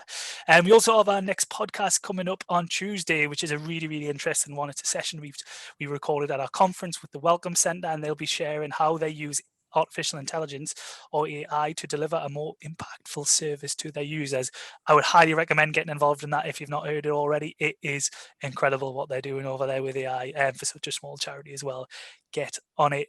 And of course, we always release content on a daily basis, so make sure to check back in and check in with our articles and everything else as well, and make sure you're signed up if you're not already. We'll be sending the feedback form out. You'll get that as soon as you close your window today, so make sure you let us know how you found today and what you'd like to see going forward. We're always looking, as we've kind of been telling everybody today, we use that quite a lot to sort of I've lost my words, to sort of direct how we going forward. That's it. I lost my word there. I mean, we've been talking for a long time. I know, the tiredness, this is the webinar fatigue, and the adrenaline's wearing off a little bit now. So we're going to go and take care of ourselves. But yes, we will be sending all our recordings and presentation out after in about a week or so. Big thank you, everybody. I hope you have an incredible day. Stay safe, stay sane, and we'll see you next time. Thanks a million. Thanks, Mimi. Thanks. Bye. Hello, everybody. If you've made it this far in the recording, you've hit the special bonus feature. We, as promised, we have reconvened to record the additional, many additional questions that you left for us on the day. I think we've got another 25 to 30 or so, just to prove that we didn't do this immediately after, and we have actually taken time out to come back and do this again. It is a Wednesday. It's a wet and windy Wednesday, and I actually grey clouds and horrible rain. I think it's already getting dark, so we've passed the clocks going back as well, just as proof, and we haven't just changed our t-shirts, honestly. So yeah, we'll come back to just kind of dive in, answer those questions as promised. So hope you enjoy. If we didn't get around to answer yours, it's because it's either already been answered or we covered it in the session as well. But if you have any other questions for us, as always, you can reach out to us at charitydigital.org.uk. So should we dive in, Mimi? Brilliant. Shall I take the first one? Why not? So this is from Joe. Joe wants to use video tech to host their AGM, so mainly talking at their audience. What platform would be best to use, a webinar or a standard video meeting? Yeah, I think kind of as we covered on the day, I think if you don't want them to speak at all and just want them to be the silent majority and maybe type in questions, then webinars fine. If you want to, let them have a bit more of a voice and get involved a little bit more, then a meeting's probably better. But again, it's up to you and what you're trying to get out of the day. Yeah, it does depend how much audience engagement you want. Annoyingly, we haven't yet found that balance of being able to jump from the two. So yeah, that's what you've got to take into consideration. Lovely. Next question from Sophia. How do you add the presentation onto the Zoom webinar? Is it easy and cost effective to set up? So if this is regards to like a screen share, you do just have the presentation up on your screen already and then share that and run it straight through there. So essentially all you're seeing on the day is not a preloaded PowerPoint presentation. It is just a screen share. and that is no extra cost. The Zoom webinar function is an extra cost, and you can get that through our platform if you are a registered charity. Yeah, it's something it's really quite simple to do. And it's like once you figure it out, you kick yourself type of thing a little bit.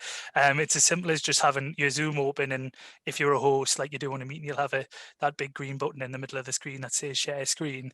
You can have your PowerPoint or PDF open somewhere else, and just click on that one to share, and then that's it. You can just, and then you use the arrow keys or your clicker to click through it. It's as simple as that. So And yeah, if nice and easy. your internet's a bit dodgy, someone else can share their screen for you, and then you can also do it that way. Yeah, especially if you're speaking in one to, as you saw on the day, I was having a bit of a struggle with the slides, so it's often quite good to have someone else flicking through the slides safe, so you can avoid any sort of issue there.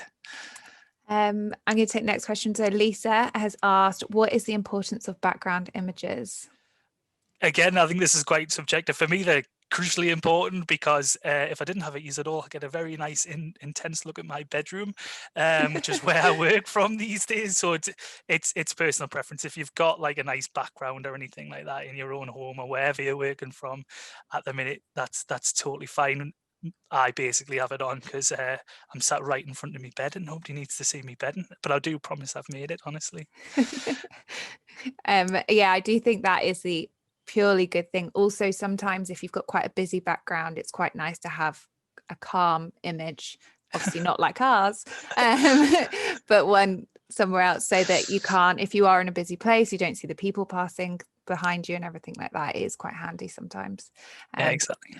But yeah, mostly so you don't see our beds. Yeah, if it's an event or something like that, you can create your own Canva as a tool. We push loads, and it's really simple, free. They actually have a template on there called Zoom background, so you can go and maybe like put your name and your logo and your things like that. You could do to make it a bit more jazzy for a specific day. I think we did that for fundraising day and stuff like that. So you can have a little bit more fun with them, but purely just to stop you seeing me bed.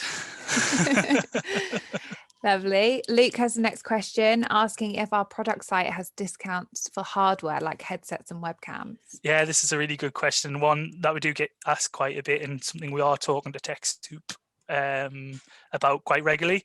We have recently started to bring more hardware onto the Exchange platform. So we launched Lenovo recently, so you can get Lenovo machines through us as well. So at the minute, for stuff like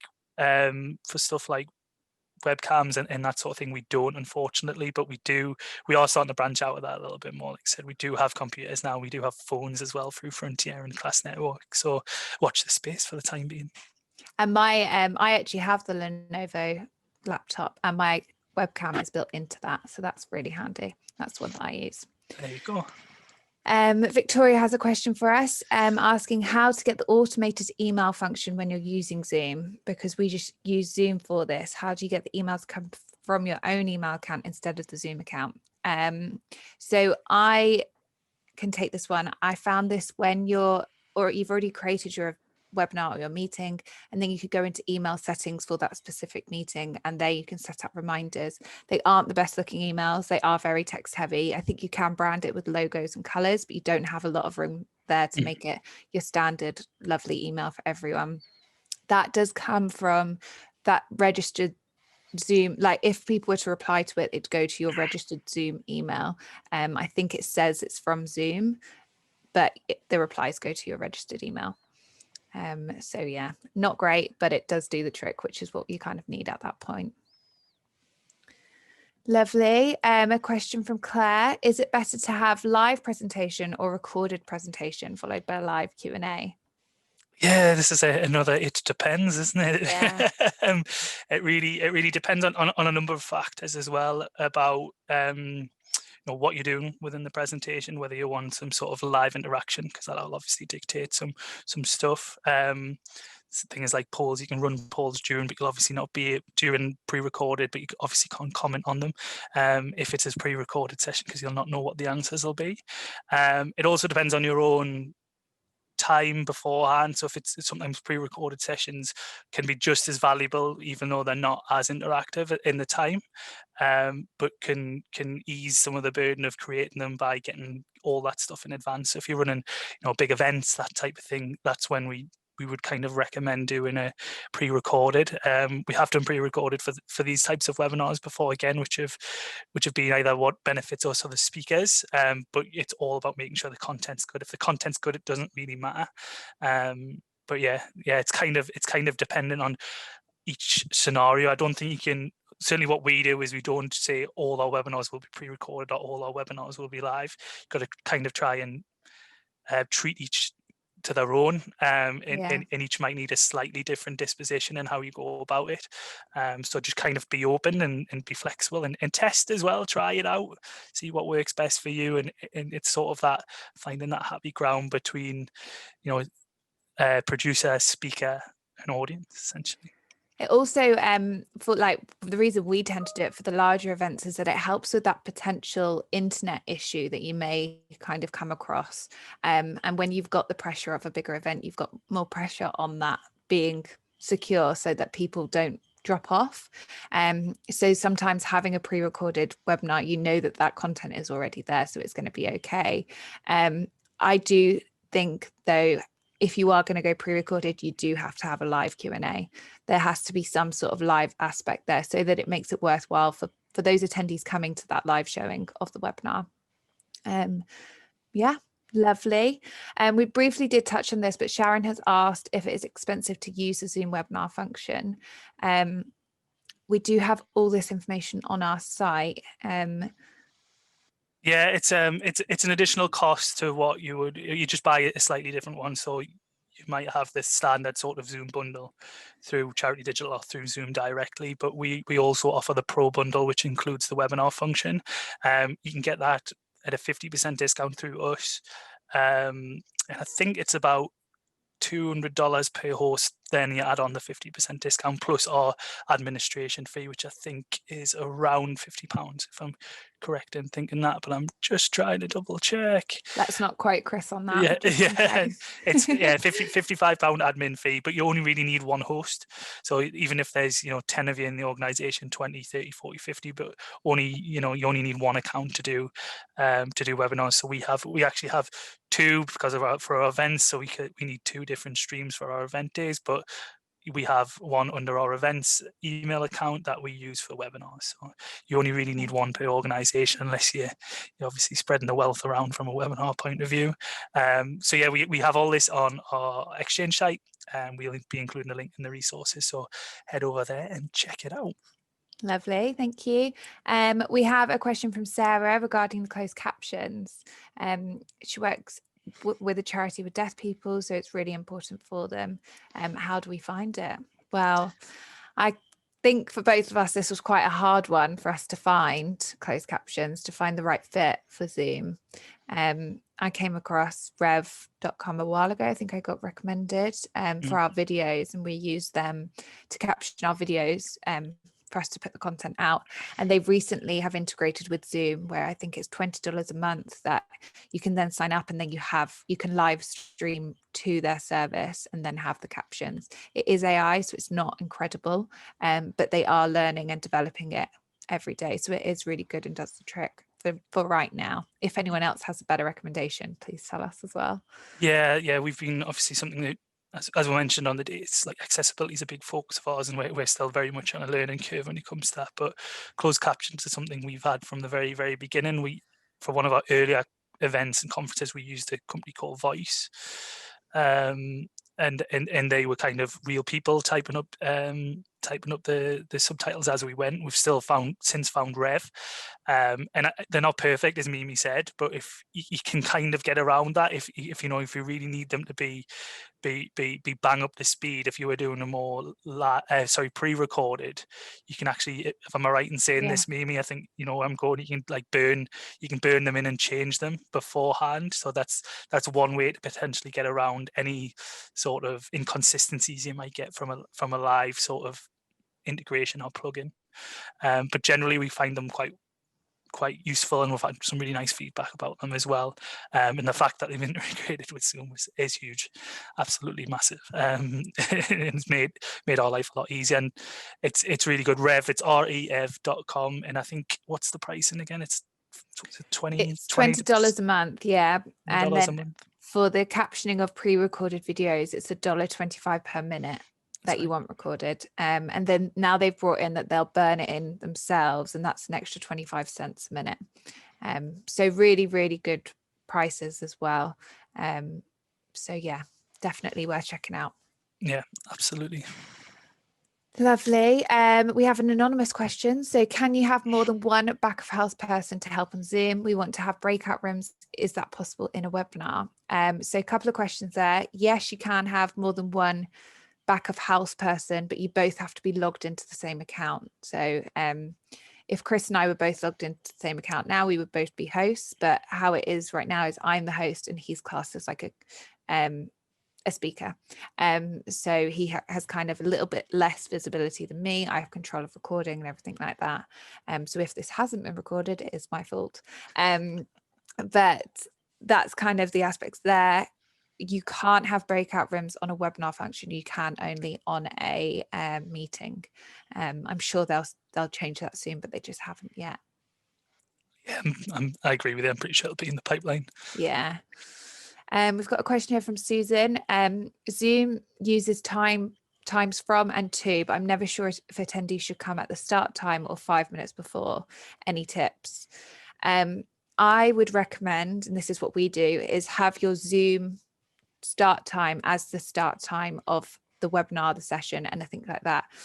You can then, if it's a webinar, you can kind of do the green room where you can have a practice session before the start time. As a host, you can join that webinar at any point. It doesn't have to be from the start time. They're just there for your attendees. So if an attendee comes in early and say you haven't started it yet, they can see, oh, the webinar doesn't actually start till 1. I'm a little bit early. I'll jump back off and come back in a minute.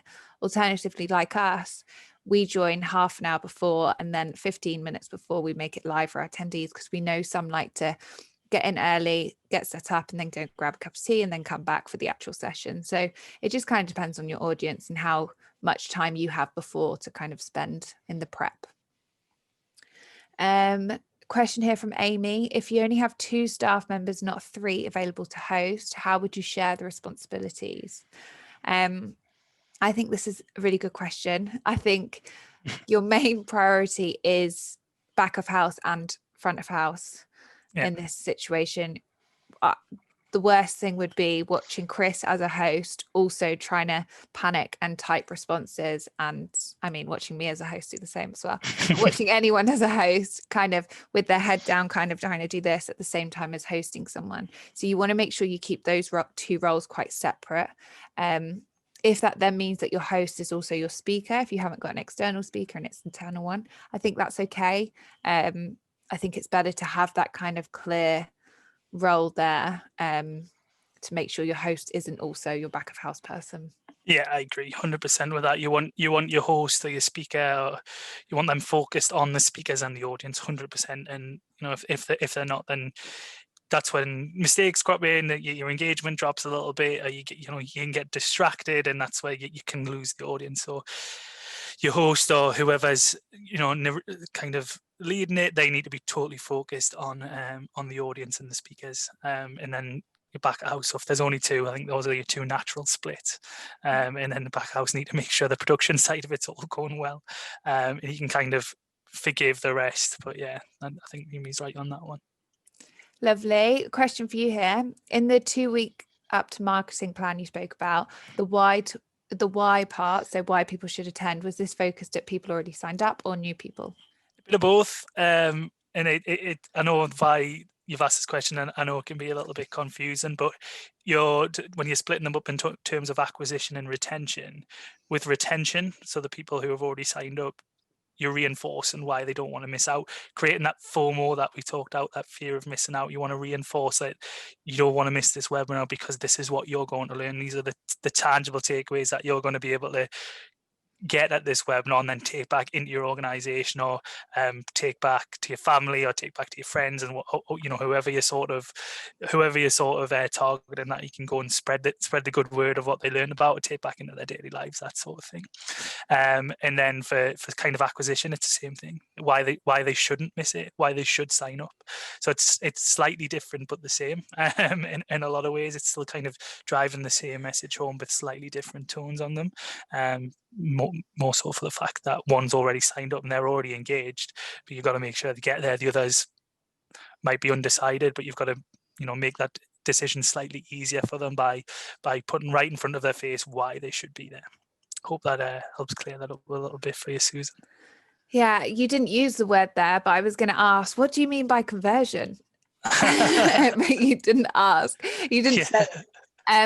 But you basically explained it there. When you convert your those that have signed up to actually attend on the day. Yeah. So, you want that high conversion rate, which is what I was meant to say, I think. Which is obviously when the people you sign up versus the people that turn up.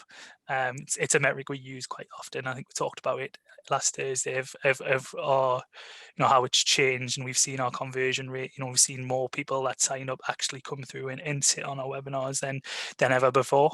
Whether that's a testament to the time we're in, or our marketing, or something else. We've got our own ideas. I'm sure everybody else says, but yeah, that's kind of a really good metric to keep a track of and keep follow of, to see how, okay, it's great that people are signing up, but that V word that we used on the day is value is only if they get there, only if they engage with the actual content itself. Yeah, brilliant. Got a question here from Susan asking about how do they connect with a guest speaker, or should they be a host themselves? So how the kind of speakers and host roles go, you can put speakers in as panelists, and that's how they get into the kind of speaking area, the practice area on a webinar. On a meeting, you don't have that ability to kind of separate them. They're just within the whole attendee crowd. But in a webinar, you can. So if you put them in as panelists, they'll come in. They won't have the amount of power as you do, which is good, because you don't necessarily want to give that to guest speakers. And then you can still control from your side of things as a host. But like we said earlier, two of you can be logged into the same account to be supporting each other as hosts. That's what we tend to do quite a lot during our webinars. But then we have our speakers add on top of that. Lovely. Good question here from Lisa, saying, do you recommend saying that if you can't attend, not to worry, as it's recorded? She's concerned that people wouldn't bother attending then and just wait for the recording, giving away all our secrets. Yeah, this is an interesting one, and something we pondered on ourselves. It's kind of like that adage, isn't it? Like, if a tree falls in the woods, but no one's around to hear it, did it make a sound, type of thing. We tend not to say it in any of the pre-marketing stuff, but then we always kind of say it on the day, and that seems to have worked for us as far as we can tell. It's kind of it's a bit of a strange one, but there is kind of, as we alluded to on Thursday, there's something different about attending something live than versus watching it recorded. While everybody asks for the recording, the amount of people that come back and re-engage is actually quite small. The views we get after the fact are usually new users who maybe have come onto the platform and are starting to check out our content and what we do.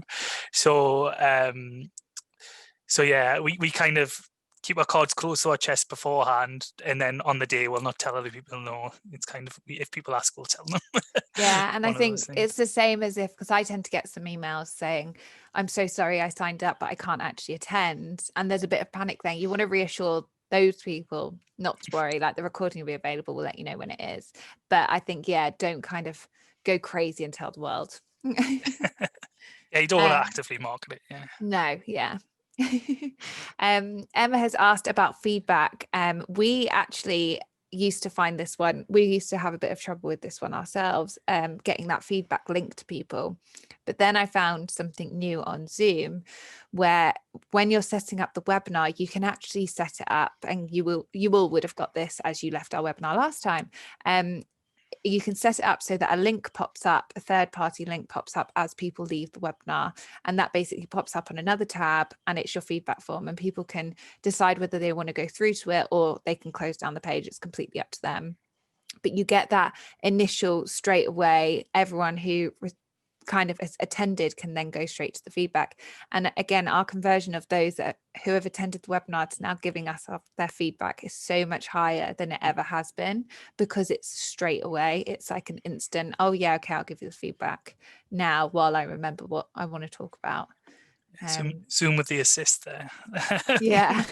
Which was pretty nice of them, but we were so happy when they'd done them. Like Mimi said, it just makes a ton more sense. It did used to send them out after the fact, but then they've changed that. So another benefit of the Zoom platform. Yeah, but alternatively, if you're not using Zoom, you can set it up. If you're using Teams, you pull that report and you just send it, like plan your schedule so that you've got that email ready in drafts, and it just needs all the data to go in so that it can go straight away. Because the sooner you get that email to people, the better you'll get your responses straight away. Yeah, exactly. The longer you leave it, the worse it'll be. Sending it right after is paramount if it's not automated. Absolutely. Brilliant. So a question here from Jade. What about oh my gosh, that word threw me off then. I'm so sorry. What about participatory webinars where attendees are given tasks? Is it better to use the events function on Zoom rather than the webinar function? When Jade says the events function, I'm assuming that's the meeting function. I think so, yeah. Yeah. I do think this goes back to kind of the engagement side of things that we mentioned earlier, but I do think when it's task related, you kind of want that flexibility of breakout rooms, people being able to go and chat amongst themselves, then come back and give you feedback, which Zoom meetings gives you that flexibility on, would you say? Yeah, I agree. Because we actually did this for our own sort of team away day earlier in the summer, where we used the meeting function. If that, I don't know exactly what you're thinking about, but where you want that sort of team interaction, or you want people to interact with yourself and you know the speaker, the host, and whatever content's on there. We actually use that in conjunction with Miro, where we would break off. We all use the same Miro, so we might have say 15 people in the organization all on one Miro, which is a sort of virtual whiteboard system. And then we'd break out into groups of 3 and then all add our thoughts and opinions around a specific topic on the Miro. Then we'd all come back into the same room to talk about it. You know, you might select one person from each group, that type of thing, to be the speaker, as you would, you know, kind of in a physical scenario as well. So you want, I think, for those where you want specific interaction, you want people to commit to tasks, and you want people to give feedback. You want them to be able to speak and be seen by everybody as well. So that I would go down the route of the rooms, of the meetings, sorry, so you can use the breakout room function. Brilliant. And then we've got a question here from Flick, who says, how do we convert webinars onto YouTube? So I download the recording. So I always record to the cloud on Zoom and then download the recording from our kind of cloud within the Zoom account. And then that gets given to me as an MP4. I do edit those if there are any edits in Premiere Pro, but you don't need to. You can then, if you're happy with it, upload it straight to YouTube as an MP4 file. So yeah, that's the process that we do.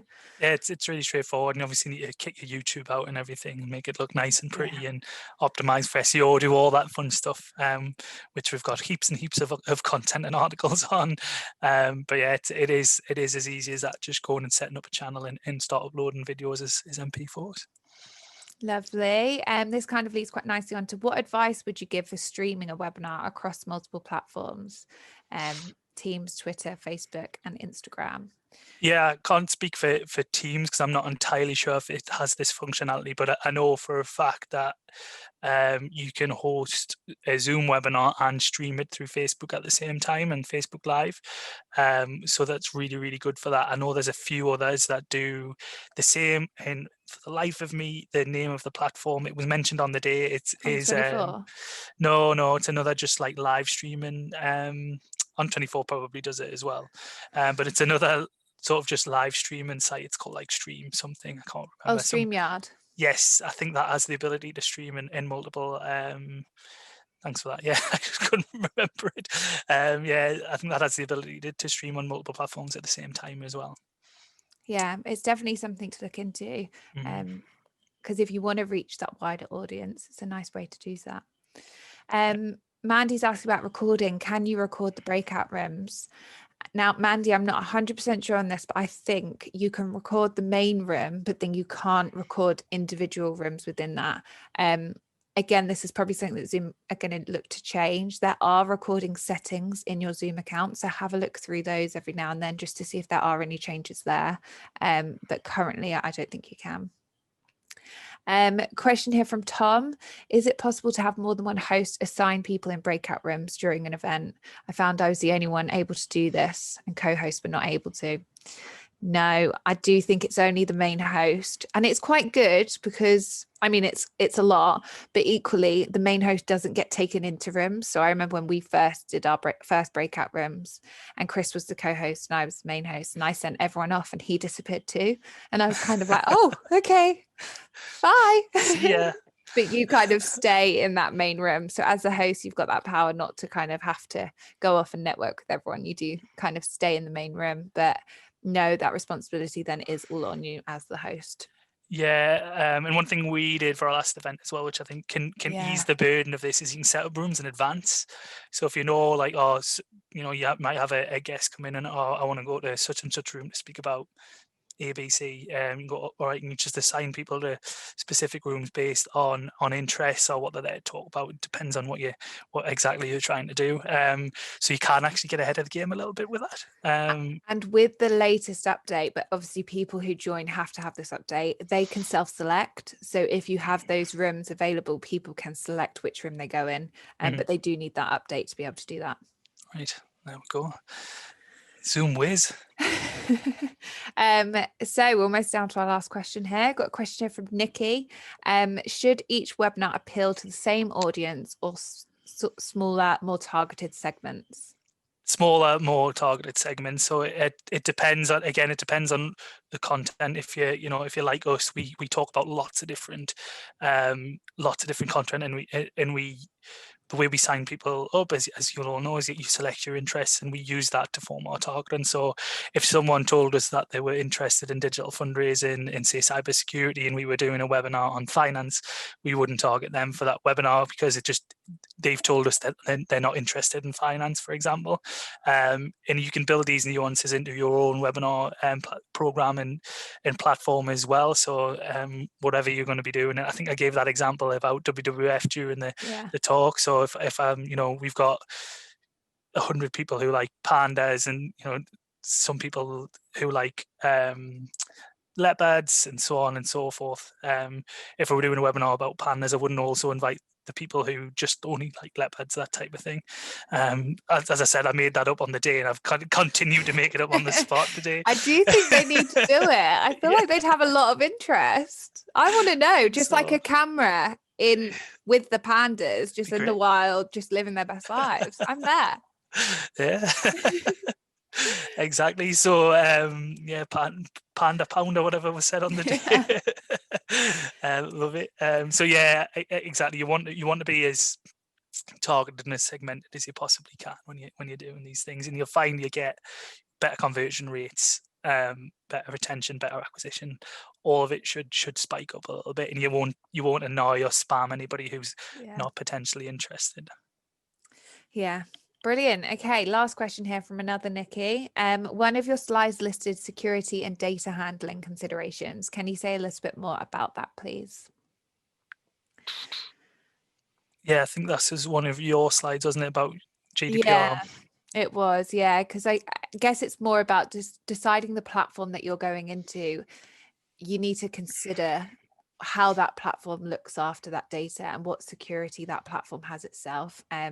We touched on the fact that Zoom at the beginning of kind of when everything went into place with lockdown had a bit of bad press on their security side of things and Zoom bombing and everything like that. But they made a lot of changes quite early on and quite fast to make sure that they made themselves more secure.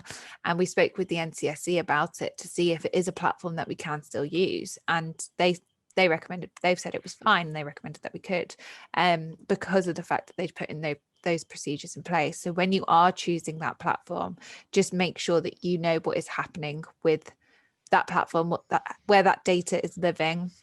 Ours is currently within Zoom, so it's within the Zoom platform, and then we export it and save it into a secure platform on our own cloud.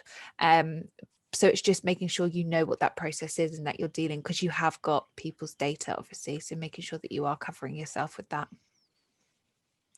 Yep. Brilliant. I think that's Well, it. I think that's it. Yeah. Well, thank you all once again for joining us last Thursday, and thanks again for submitting all these amazing questions. I'm amazed I managed to get through them all in the end, an extra 30 minutes there. So well done us. Hope we found it all very, very useful. Just to let you know that we have decided to actually go ahead and do a more specific webinar on Zoom webinars themselves. So look out for those that coming out in the next few weeks. We'll be launching that to start tracking signups, and I think we're aiming to do it in December. So a nice one just to sort of have before the holiday break, and we can finally put 2020 to bed. I know we're all quite excited about that. Definitely. Yeah. So big thanks once again, and I really, really hope we get to see you on another webinar soon. Thank you. Bye. See ya.